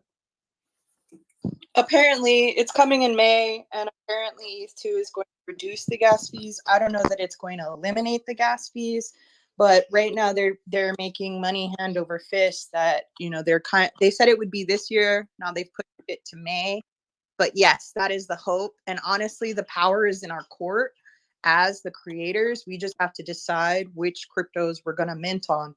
And I think if more of us diversify our portfolios and don't just rely on ETH, then we'll be able to balance the playing field and say, hey, you can buy my art on Polygon, you can buy my art on Tezos, you can buy my art on these different platforms and not be stuck with ETH. Can you mint the same stuff on different platforms, and if it sells somewhere, just take it down from the other ones? I don't agree with that. I think the thing about NFTs, and thank you for talking about the interplanetary file system. A lot of people don't understand that. People think that their images live on the blockchain. That's not true. It just is an address. In the same way, think of an IPFS address like a social security card. It basically is just showing you that this is real, this is authentic, this is where it came from, and it is frowned upon to mint the same art or same JPEGs on different blockchains. So what I mean by that is, like, say you have a Bored Ape and you want to mint it on 3 different platforms. You want to make sure that they're different variations of the ape. You don't want to put the same ape on 3 different blockchains, because that is kind of an unspoken rule that you're messing with the rarity of the art. So it's frowned upon to mint the same art on different blockchains. I hope that answered your question. Yeah, it did. I wasn't advocating for it. I just wondered if that happened. I'm thinking about, like, with eBay, you might have something for sale on eBay and on Amazon, and if it sells on one, you just take the other listing down. But I'm not advocating for it. I just wondered.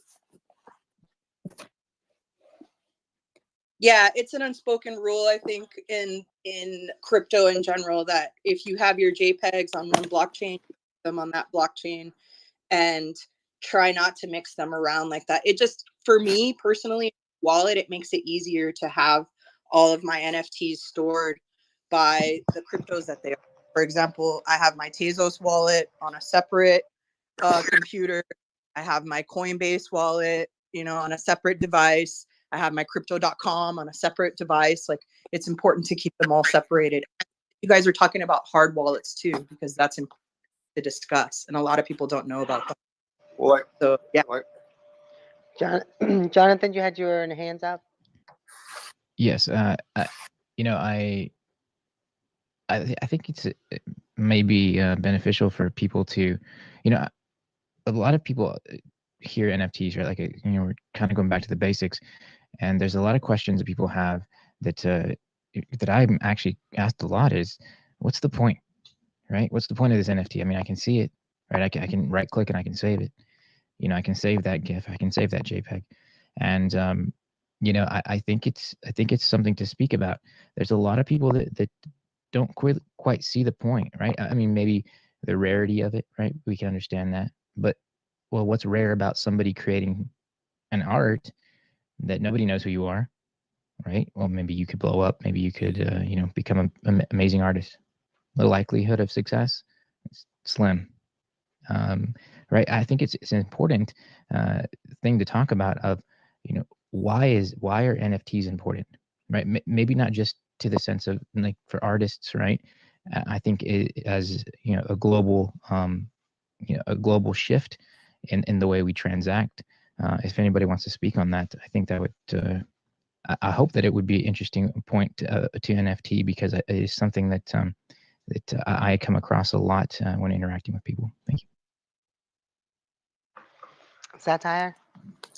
Yeah. I don't know. I mean, like what he's saying, it really rings true, right? Like, you could just right click and save it. But I mean, I would say, like, bounce back to something I saw on LinkedIn today from Gary Vee, like, if like I'm a new NFT artist, right? Like, so maybe my stuff is good, maybe it isn't. I don't really know. I haven't sold anything yet. But if someone wants to right click and steal it, like, I'm cool with that. You know what I'm saying? Like, if they steal it and then they go sell it on some other exchange and people like it and it makes money, like, yeah, they might have got a free JPEG and made some money, but at the end of the day, like, all that creativity comes from me. Like, you can't steal my brain, right? Like, anything I create is, I could just make something else cool if it winds up being cool. You know what I'm saying? Like, so I mean, yes, like, you want to protect your intellectual property, but I think that's like more after you've like maybe been established, or even like stuff like Banksy does, like, like he's pretty much does like pranks. You know what I'm saying? So I don't know. That's my 2 cents. If anyone wants to hear it. Yeah, I agree. I agree with you. And I want to maybe rephrase part of my question really quickly as, or not question, kind of a statement, so we can kind of expand upon this. Like, NFTs, right, are not just limited to art. That's one thing, right? And I want to kind of open that part of the discussion to to make sure that we understand it's not just about art. There's so many other modalities and avenues that we can actually traverse even. And so kind of want to bring that into the discussion as well. Thank you. Because yes, real estate, I am a property manager and I can't wait for NFT real estate to come in where we have titles and we're doing everything on the blockchain. I think it's the future. And, being an environmentalist, a lot of resistance comes from my friends who say, why are you getting into NFTs? Oh my God, that's illicit. That's dark money. That's the dark web. How could you do that to the environment? And it's like, honey. Conversation. We need to educate ourselves. We need to take a step back and let's go down the dark web. Let's do that. Let's actually see if you really know what you're talking about. 9 times out of 10, they don't. And they've never heard of proof of stake, or they've never heard of green cryptocurrencies. And when you think about all the energy that it takes to hold the servers for YouTube and Instagram and whatnot, and yet people have no problem being on those applications all day, it's like, yeah, that takes a lot of energy and it takes a lot of time. So as far as what is the point of making an NFT, or how do we defend creating NFTs, I think it's really important to remember LimeWire and to remember Napster and to remember how catastrophic it was for so many industries to just right click and save somebody's music who spent so much time and energy creating that in a studio, money, all of that, and just to have somebody say, hey, now it's on my iPod, shuffle. So you, as the artist, supporter, collector, creator, fellow artist, you understand what it takes to support somebody else's art. I have digital albums on my phone. I also have vinyl records on my shelf because I understand that there is value in both. And so I think for NFT artists, we just have to decide, as we're coming into this as pioneers, to say, hey, this is my art and this is the value that I see behind it. And if you want to truly, truly support me and have me in your wallet and represent me, that goes so much further than just right clicking and saving. And before I knew about NFTs, most artists on Instagram would be stoked to be right clicked and saved and reposted just to get the free publicity of their art out there. So there's a lot to be said about it, and those are just some of my thoughts on it. So. Hey guys, I wanted to oh, okay, sorry about that. I didn't know if the Dutchers got up here or not. Sorry about that. Go ahead. I want to introduce something into this conversation that's important. We've heard of Internet of Things, and this is actually something that's super important. That's something that we should always know. What I'm about to say is NFTs are, first off, is non-fungible tokens, right? So let's go back a little bit, right? And kind of I want to truly mention the Internet of Assets is what we're looking at. We have to there's a demand to validate the things that we have, as far as let's just say a contract for a home that you're purchasing.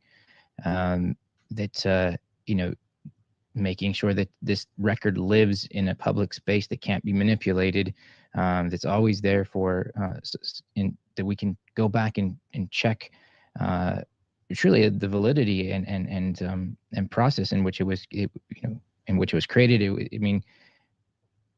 We're moving into a space, and we can actually, if you go to ethereum.org /NFT, there's amazing information about NFTs and how you can use these non-fungible tokens in the world. It talks about literally using this. If it says you can use this like art, collectibles, real estate, a computer, an MP3, any music file, even a document, furniture. These things are, we're moving into this space of this all of these assets that we have. How do we categorize them, catalog them, and make sure that they're associated to us only, right? So this can actually increase our, let's just say, our net worth, right? So if we've cataloged out everything in our home, all of the assets that we own, digital assets that we own, previously we couldn't actually put a value on these things to say, well, what is your net worth? Let's take this for an example. Well, my net worth is X, Y, because I have a car, I have a home. But what about the digital assets? Like, if let's just say that you're an engineer, right? And this is the one thing in my industry, or even in just quite frankly as an security engineer or any digital engineer, for that matter, we can get insurance on our, let's say, stolen property for our laptop, right? But then how do we?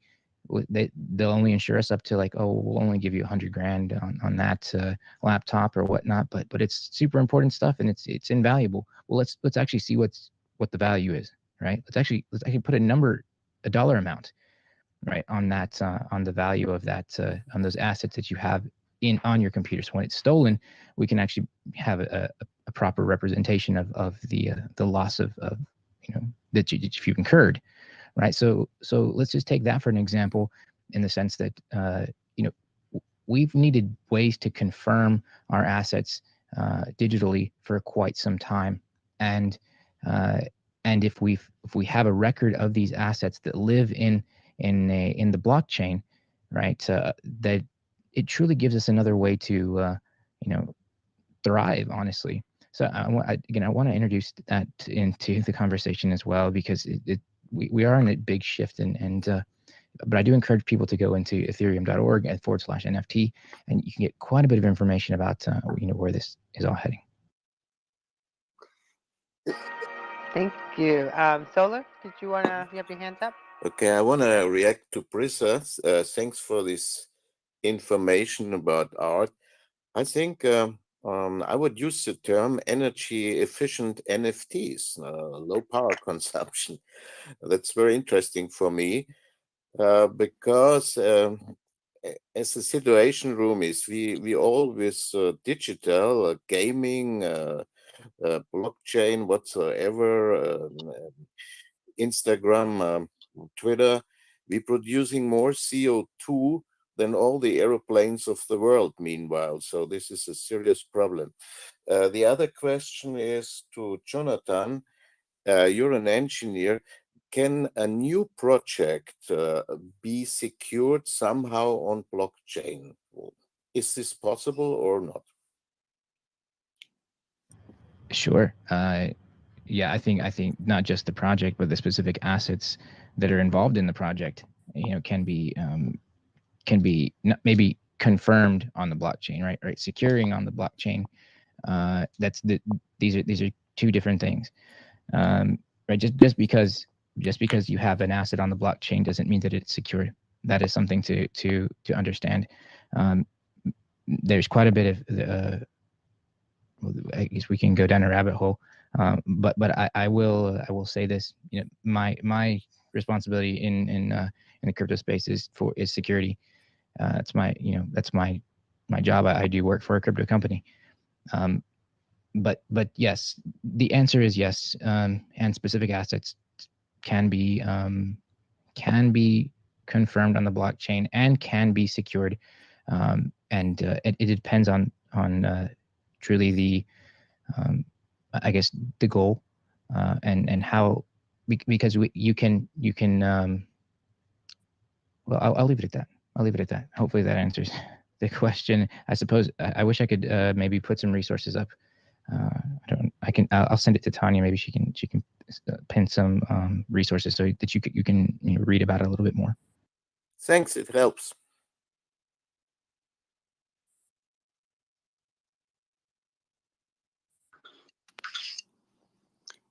Isn't there a parallel with the physical art market? I mean, if a piece is stolen or damaged or burned, insurance is based, the claim would be based on the last valuation.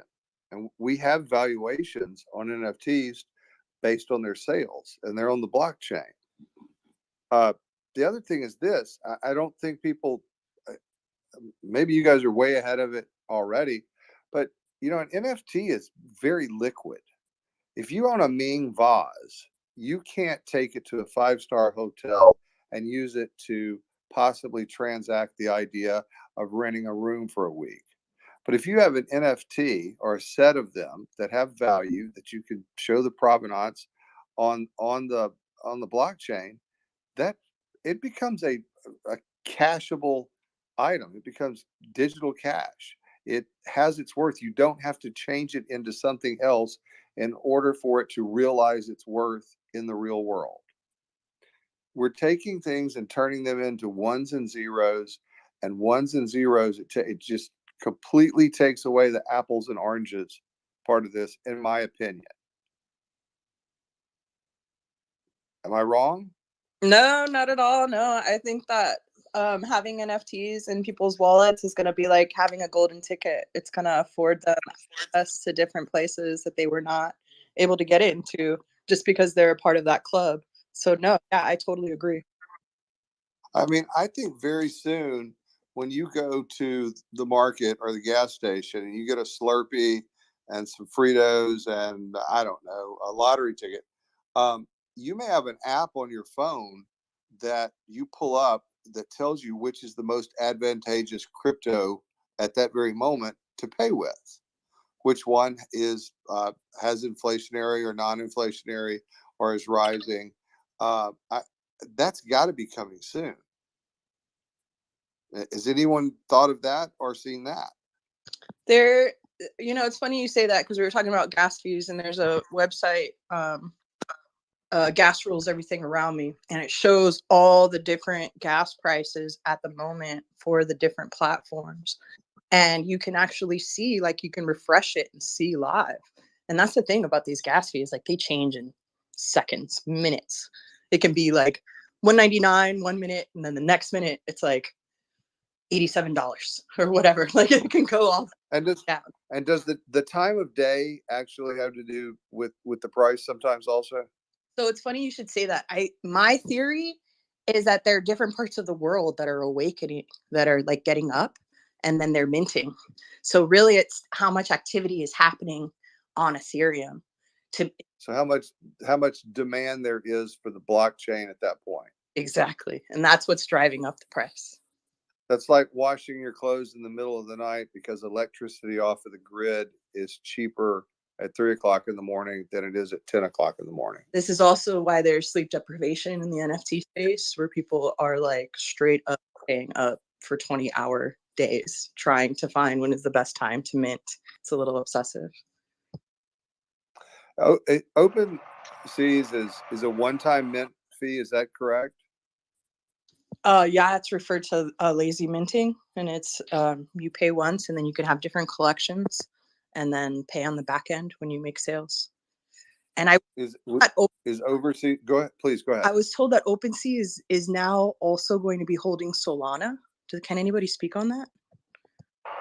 Let's get to satire. Huh? Satire. Yes. Go ahead, Yeah, I Satire. mean, I what up? Yeah, I mean, I gotta say, like, like Ethereum is like an OG in the crypto space. Like NFTs kind of kicked off on them and everything, but like I agree with you guys. Like the gas fees, like it's so exclusionary. You know what I'm saying? Like someone in the Philippines or like a country where like like $300 might be like a whole month worth of their stuff. You know what I'm saying? Like they can't even compete unless they're using Solana or rest in peace Hickenton down the other day. Like it has to be cheap so that like you think of like all of like the ancient art from like Incans and like Native Americans and like really cool artists. It's just like visceral art that just it's completely outside of like the regular art world. So there's genius artists that are out there in the world that are being excluded by the gas fees. And I think if we're trying to push forward art across the world and make it something completely new, it has to be completely inclusive. Like to where like there's not a high barrier to entry. Well, yeah. Think about what YouTube and TikTok provided to artists all over the world. There's people we would never know about who are huge stars now because they had easy entry to a bunch of ears and eyeballs.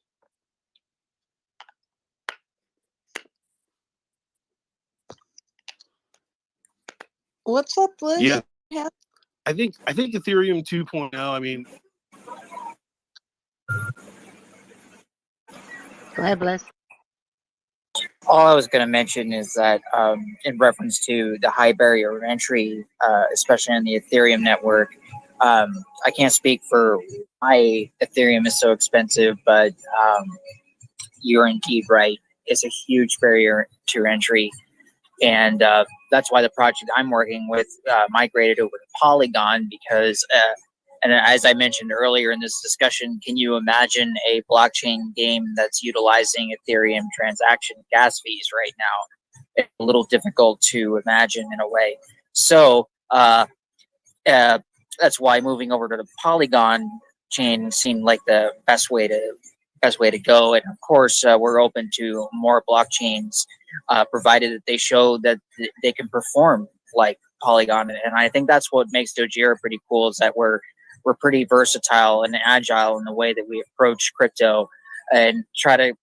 And I think our slogan is that crypto has to catch up with video games, not the other way around.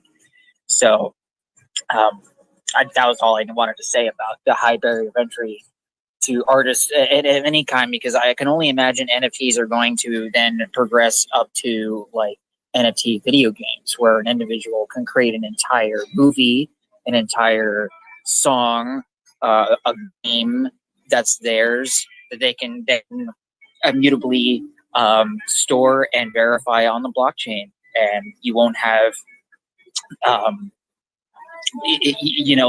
think a new revolution of art is upon us with this type of technology. Granted that it's not, as Satire said earlier, made with a high barrier of entry. So things like, I'm not too familiar with Solana, but like Polygon are absolutely the way to go right now, currently, for young fledgling artists and anyone in other parts of the world who don't have access to large funds. And to touch on one more thing, this whole crypto experience is truly a world undertaking. It's, in my opinion, the first project that human beings have ever had to work together on. And I expect some great things to come from all of us. So glad to be here. Thank you all. Yes, this is the way. That's the energy. Thank you, Bliss. That's the kind of spirit that we need to have, is be positive. We are the pioneers here. It's going to get lonely, but we're in this together. We're kind of setting the tone and setting the pace. And I really appreciate these sort of conversations where we can all talk about that. Does Polygon have its own token, or is it ETH based? It's ETH based, isn't it? Because OpenSea won't take my Matic. They make me use ETH and then transfer it over to Polygon, and it's kind of baloney if you ask me. Polygon is its own chain. XRP's coming. Wait for Flare. Is that what it is? Because I'm like, I already have Matic. Why won't OpenSea take my Matic? They're like, no, we only want your ETH. I'm like, hey guys. And see, that's the complicated thing is that, like trading like ERC will recognize two different types of Matic. It'll recognize a Polymatic and it'll recognize an ERC Matic, and that gets really confusing after a while. And it's one of the gripes that I have with Ethereum, or I don't even know whose fault it is on this end, like whether it's Ethereum's fault or at this point I'm not really worried about it, but you know, the average person might find that very difficult. There's been a lot of mistakes made in exchanges. We're trying to switch between Polygon ERC20 versus Polymatic. How do you share a tweet to the room showing my technology wizardry? So you go to the bottom of your tweet, and you see that arrow. You click that, and it should pop up. And the very first thing you see on top of the screen, it should be the name of the space. Click that, and it should pin it to the nest. Does that make sense? Yes, I think so. Go ahead, Satire. You had your hand up first. Oh, yeah. So, I mean, coming into the NFT space, like I've heard mostly only talk about like Ethereum blockchain. And I mean, I know that they're coming out with Ethereum 2.0, and I think I said this earlier in the space too, but so there's decyclical or diametrically acyclical graph DAG technology, which has sharding. So it's more or less like, I'm not going to technically explain it, but it's part of the technology that they're trying to incorporate into Ethereum 2.0. And the reason for that is it's got a lot more security, and there's less data that needs to be transferred, because it's like kind of like after so much of the hash goes through, like you don't have to really have the entire hash string in order to like confirm that the data is correct for the transaction. So, you know, like when you think about like Ethereum and the gas fees, like I said, we have Cardano, we have Solana, Polygon, like I said, Flare. Like, I mean, I think once the regulation clears and some of the other competitors can come in, like I don't know why anyone would use Ethereum anymore, just because like, and I'm not trying to be like negative at all, but I'm just saying like, you know, just for the good of the community, like if there's better technology that's faster and cheaper, like I don't see how like OpenSea or Ethereum based technologies are really going to make it if they can't get their prices down.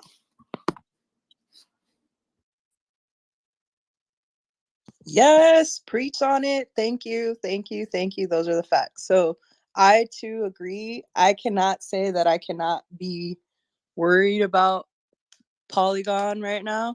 I actually have minted on Polygon. I tried to buy NFT at a drop party on Polygon, and because of the whole transactional 45 minutes to transfer your ETH to your Polygon situation, I missed the drop. And it was one of those things where I was like, oh, this is a high barrier of entry.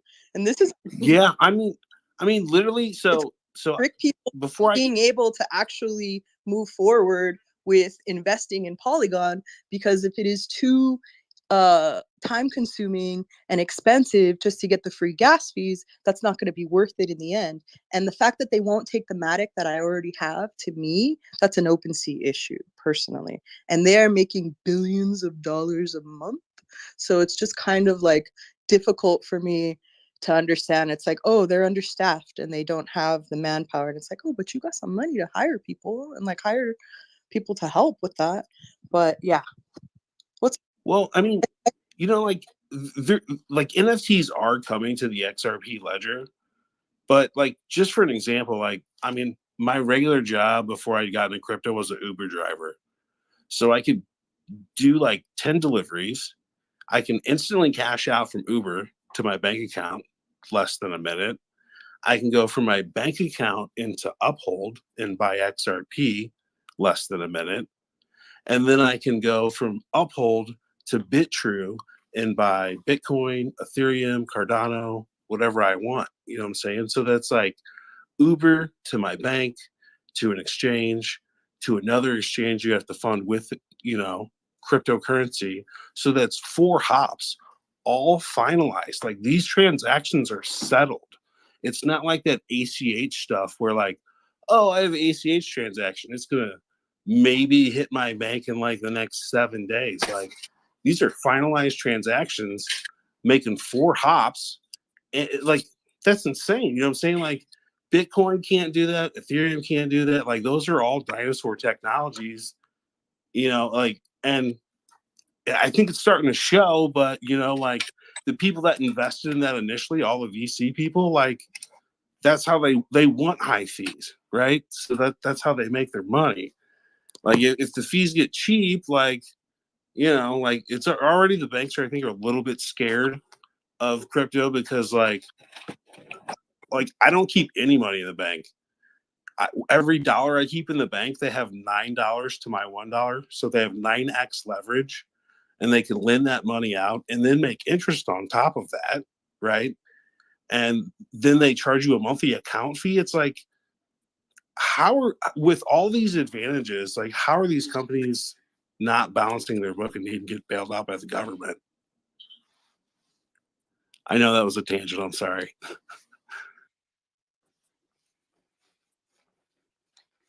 Well, you're right about the banks. I mean, for certain fractional lending, where as long as they keep an X amount of it in there, they can loan. You put in $100, they can loan that out 9 times and make interest in it. Your money's not really in there; it's just a number on their Ledger balance sheet. I mean, could you imagine if you went to your regular 9 to 5 job and you made $500 a week, but you actually had 9 times that amount in order to invest and improve your life? Hey, can I speak up? So Polygon actually is using Ether wrapped. So like OpenSea is using Ether wrapped to Polygon. That way you don't have to transfer your Matic to be able to buy something. Wrapped cryptos are the thing now. That way it takes, you know, that unnecessary step out of the way for you as a user.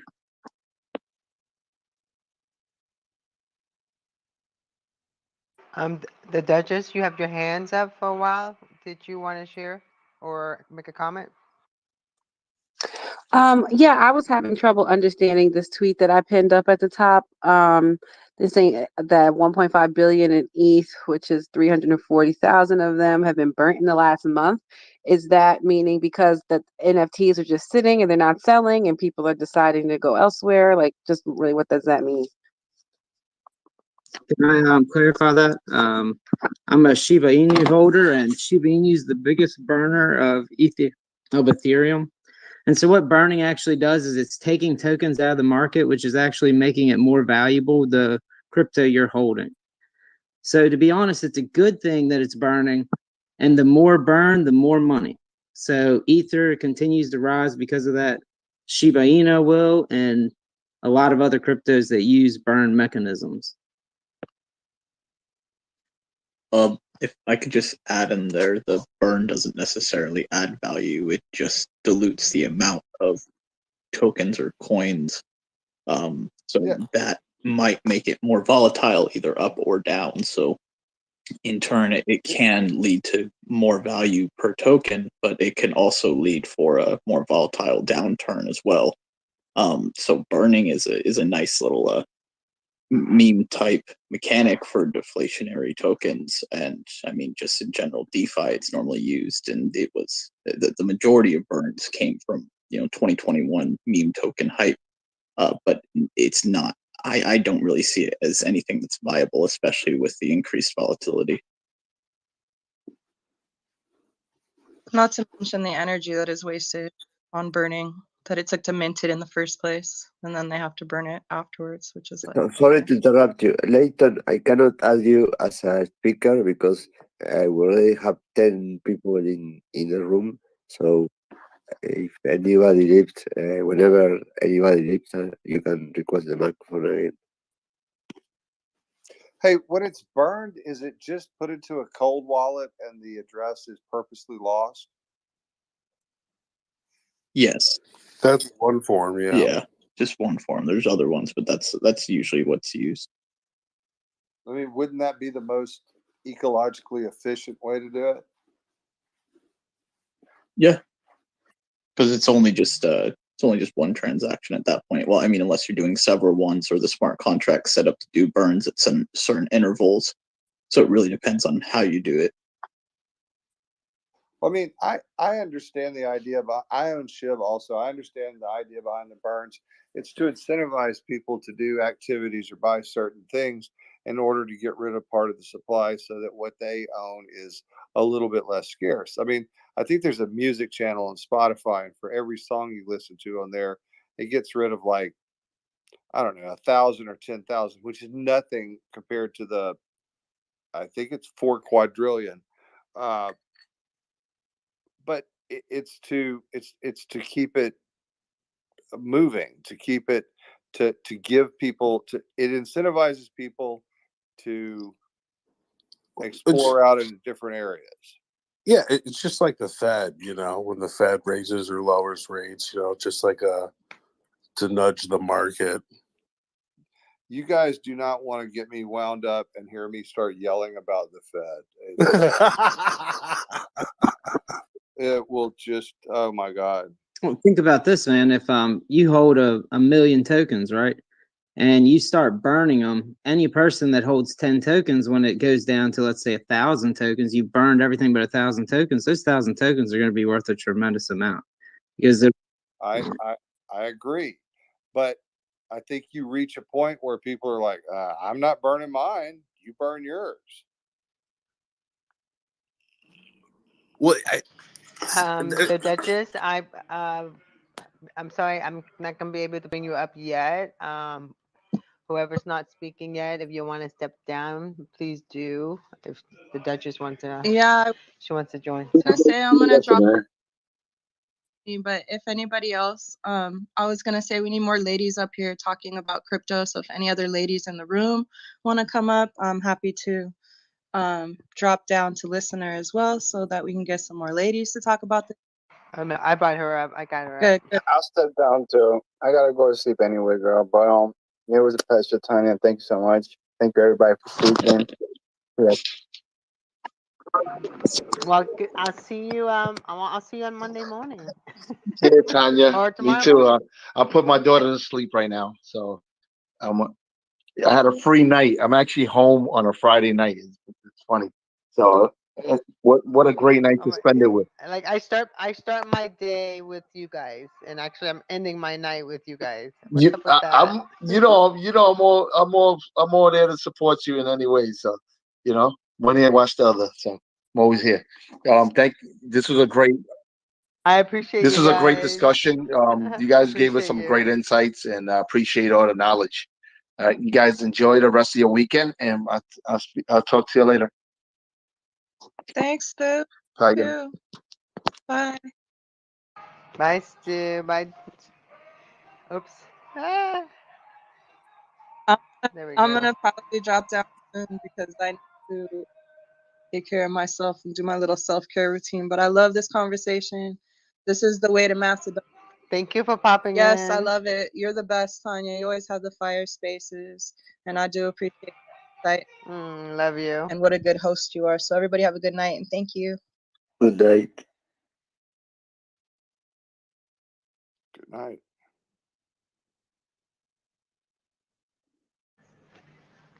Wow, we went everywhere, didn't we? But we covered a lot.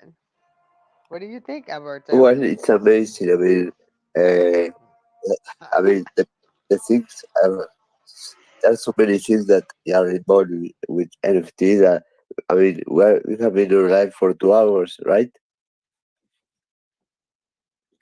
And we can, Hey, You know, and nothing is a coincidence. You know what I'm saying? yeah, I also just that, can't get yeah. over it. But I mean, there are so many topics that we can talk about that we can keep on for hours and hours and hours. Yes, later. I do. I have a very basic question. If let's say I have 10 things, 10 photographs that I've run through Glitch and several other things, and I've got them on loop so that they're little 10-second repeating videos. What do I do next? Assume I know nothing. What does that person do next in order to mint things?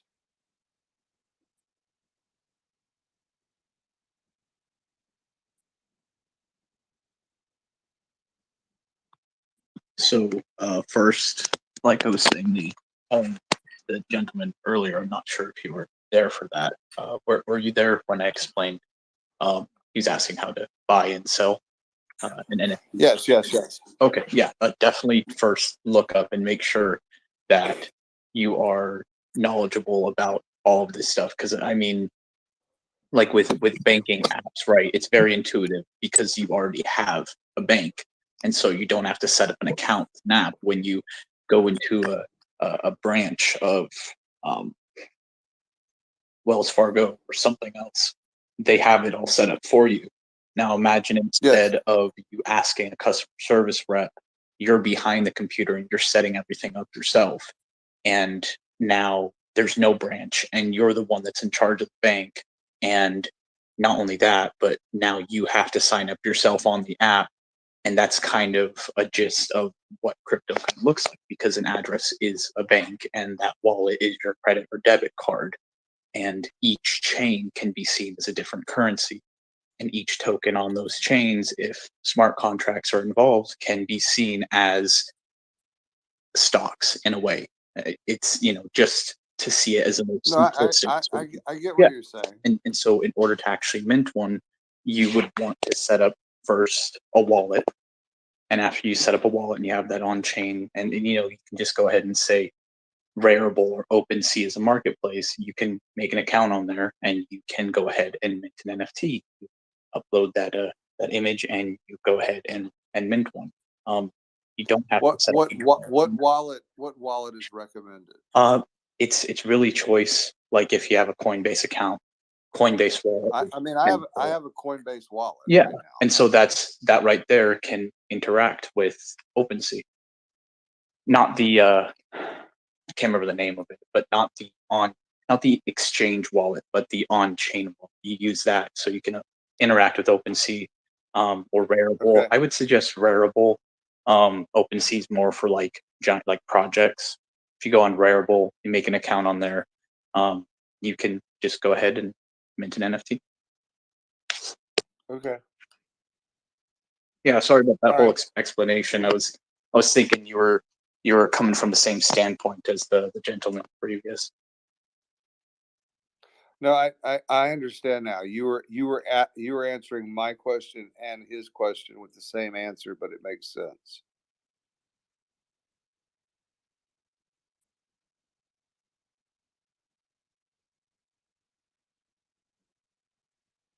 So, how about those Jets, huh? They really suck.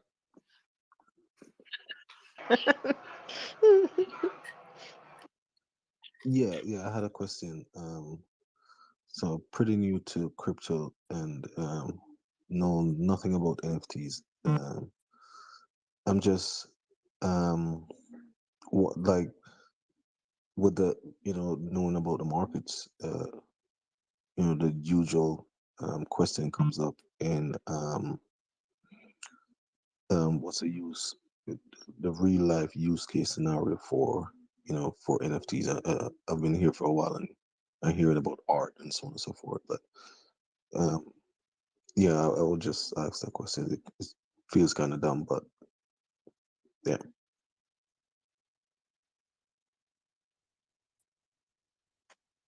So one use case is, let's say that you have a painting from Picasso and you have a guy that can copy that painting exactly, and he makes 5 copies of that. And you look at all 6 of these because he made 5 copies. You have one original, and from our own view, if you're not, you know, an art critic and you have all these, you know, different like experiences that helped you make your career, now, you know, you can almost tell anything, not off the bat. Maybe you have to investigate or take forensic, like get some analysis on the original painting to see which one's which or whatever, right?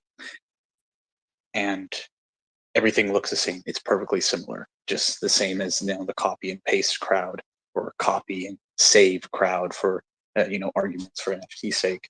Imagine if those arts were immediately verifiable and you were able to tell from a simple check on the contract that this is the actual painting. And so it gives value to the artist because it's exactly that. Like, it's just a contract that says this is the original artwork. So someone saves it and then mints it later on. Well, this is the original artwork, and it's known everywhere that the original artwork has number 8571 or whatever, right? And then that being on chain, each one having a different address or a different number rather, there's no way you can copy that number. There's like, it can't exist in 2 places, similar to how 2 addresses can't exist on the same chain. It can't exist in Polygon or, you know, BSC, but it's immediate verification of original artwork, and it can be used or, you know, moved to other things rather than Yeah, excluding artwork. You know, for instance, a skeptic would say, "Hey, this is only art based," as you say. You know, validation or verification of a you know, a set piece of art, music, so on and so forth.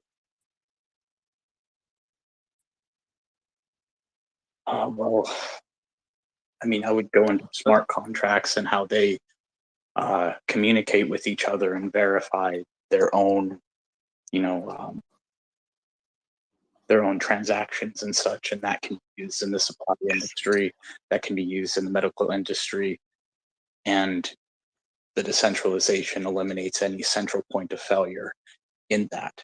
And I would say just the fact that it eliminates the central point of failure gives it immediate use case, just needs a little bit more refinement. Look, I'm not a disciple of his, but I mean, and I don't know how y'all feel about it, but Hoskinson talks about the difference between a person in Missouri and a person in Afghanistan. The person in Missouri has a birth certificate, a social security card, they have insurance, they have a driver's license, they have a bank account, they have lots of documentation that says that's John Moore, let's say. But the guy in Afghanistan may have been on the same piece of land for several generations, but has no title to it. He has nothing in the court that says it's his. If war comes through his area and he comes back 6 months later and someone else is sitting on that land, he has no way of proving that that's his land. Everything that he owns of value, he physically keeps. He doesn't have a place to put it. If he did deposit it somewhere, let's say like a safe deposit box, you still don't have proof of like who you are, when you were born, if you're married or not married. There's no documentation on lots and lots of people in the world. And once you begin to put those transactions on the blockchain and you give that person in Afghanistan the ability to use cryptocurrency to do his transactions and not have to physically keep his valuables with him all the time, it's a world changer for him. He can interact with anyone on the planet at that point because of the blockchain and because of the trust of it, and because both parties know they're going to get what they think they're going to get. It's a gigantic game changer for those outside of the Western world. It's not here yet, but we're right on the cusp of it. It's going to really change things. So, like token like Solana, what was it? What did like Solana do? It particularly on So that. Solana with Yeah, Ethereum, yeah. with Cardano, with Polygon, with BSC, not BSC, sorry, that one's centralized. So with Cardano, Solano, Ethereum, etc., they're all trying to be, at least from what I've seen, the true decentralized ledger, the true currency, the one that will be the whatever killer, as every other one claims to be. They want to continuously improve their technology to a point that transactions are almost seamless and there's no fees, et cetera, and they want to be the one that's used. So they're all just trying to strive to that. It's, they might have different features and such, but it's the same with emerging technology. It's eventually going to get to a certain point, but these are just representatives of that emerging technology. So it's just another chain right now. Right, and then owning like Solana, particularly you would then gamble on which I don't know which technology or blockchain is gonna be the dominant blockchain in the future, right? I mean, I guess you could go ahead and speculate on that, but I normally don't talk about speculation, especially since I'm talking from an official account, and so I'm not going to talk about speculation, that stuff right now. But in essence, yes, whenever you are getting involved with certain emerging companies, you are a speculator in that sense. You're thinking a team or an experienced team. I should put as well, or an innovative team. One could have experience and lack innovation, vice versa, or have both, or have neither. But you are essentially speculating on something. Yes, if you are just looking at it in a price-wise way, something will quote unquote go up or go down. If you just view it as a store of value, like how much doesn't Western Union take up to 20-something% on a transaction sometime if money's being sent from the States to Honduras or Mexico?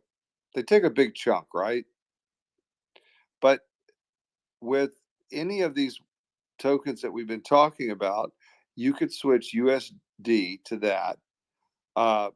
It's in your wallet. You instantly send it to the person that you want to send it to in whichever token form you want to use. And if they don't want to keep it in that token, they can instantly change it to their native currency. It's just in some cases, for a short term, it's just a way to store value for transfer without having to deal with the gigantic fees that banks and Western Union. Western Union's terrified right now, but that's one way that it's going to work very well, transferring value from one point to another without a centralized authority taking so much money because they basically have a monopoly on the situation. Okay, so like Uniswap and like Fetch AI, what they have their own decentralized platform to speed a transaction and everything.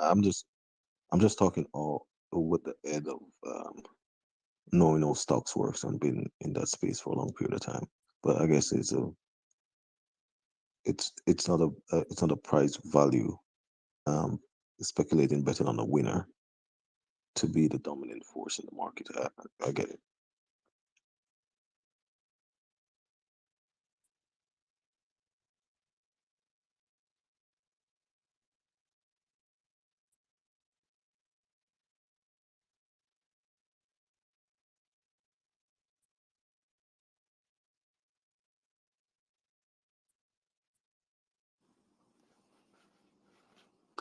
Alberto, do you think Cardano has been quietly and methodically laying out the things to maybe be the one with their? I mean, they're writing more than white papers. They're writing dissertations. They're taking their time and they're not being sexy about it. Anyone could answer that, but I thought Alberto might.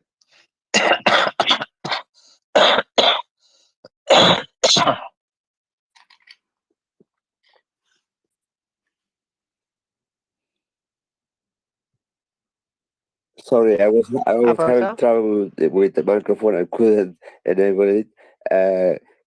I think people here can answer that question much better than me. So I would prefer if somebody else could answer that regarding Cardano. I mean, Yeah, I mean, please, I would just like an opinion on it. yeah, I'm not advocating it. Just anyone who knows. I mean, I don't feel that I'm competent enough in that to give you any answer to that. So, if anyone out there can answer that question about Cardano,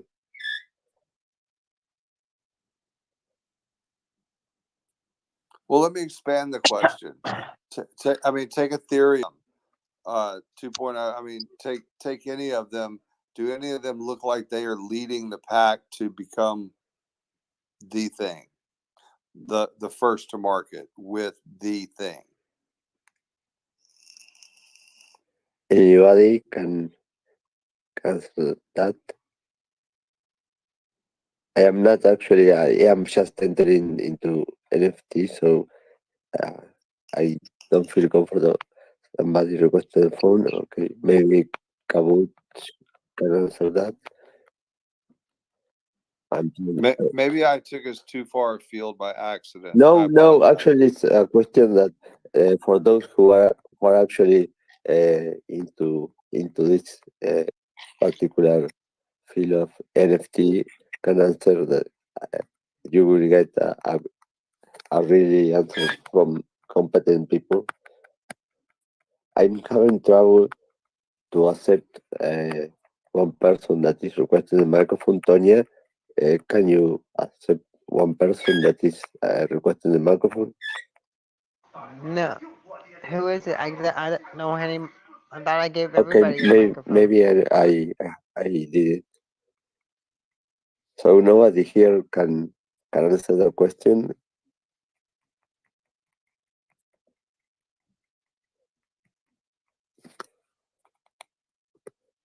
I can answer the question. I am really sorry I cannot give you any advice regarding that.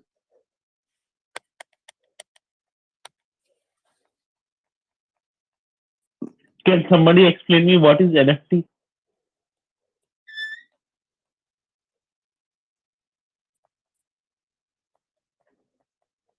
Come on, guys, don't be shy.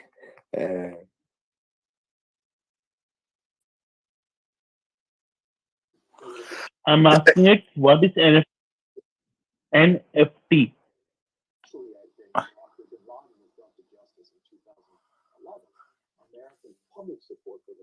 Personally, I can answer the question. I have no fucking idea.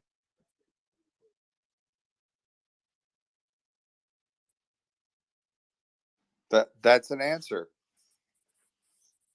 Maybe no one does. Was the other voice asking what is an NFT? Yes, I am asking what is NFT? Well, I know, but there's people in here who know way better than I do who should answer that. So NFT, the definition or the abbreviation is non-fungible token. It means it can't be duplicated, not easily replaced. There's nothing identical to it. You could, go ahead and copy it, save it as an image, and then mint another one. But it doesn't have the same ID attached to it. And so it's something that is immediately verifiable. An example, and I do believe you were in the room when I was explaining it, was a painting from Picasso, painting from, somebody that is famous. If a person's able to copy it to the point that it looks extremely similar, like it looks identical exactly to the naked eye, and he makes like 18 copies of it, the one that's made by the artist is immediately verified that that is in fact the true painting. So that's the value that it brings. That's what it is. Yeah. So just to recap, what does NFT abbreviate? What does it mean? Non-fungible token. That's what that means. What was Okay. that? Non-fungible token. That means you cannot copy it. It has a QR code that nobody can copy that thing. It's an image, and Yeah, you could just I put mean, it if in. it was a meme, if it's a meme, you could copy it and put it down. But that meme that you copied and shared is really just a poster of that painting. If you own the painting Starry Night, there's millions of framed prints and posters of Starry Night, but they're not Starry Night. And if you try to NFT if you try to mint your poster of Starry Night, then the blockchain is immediately going to kick it out because it doesn't have the information attached to it that verifies it as the thing. It doesn't mean that the whole world can't share something that you own, but you own it. So you own the singular thing. You own it. So I keep hearing the blockchain. What's the blockchain?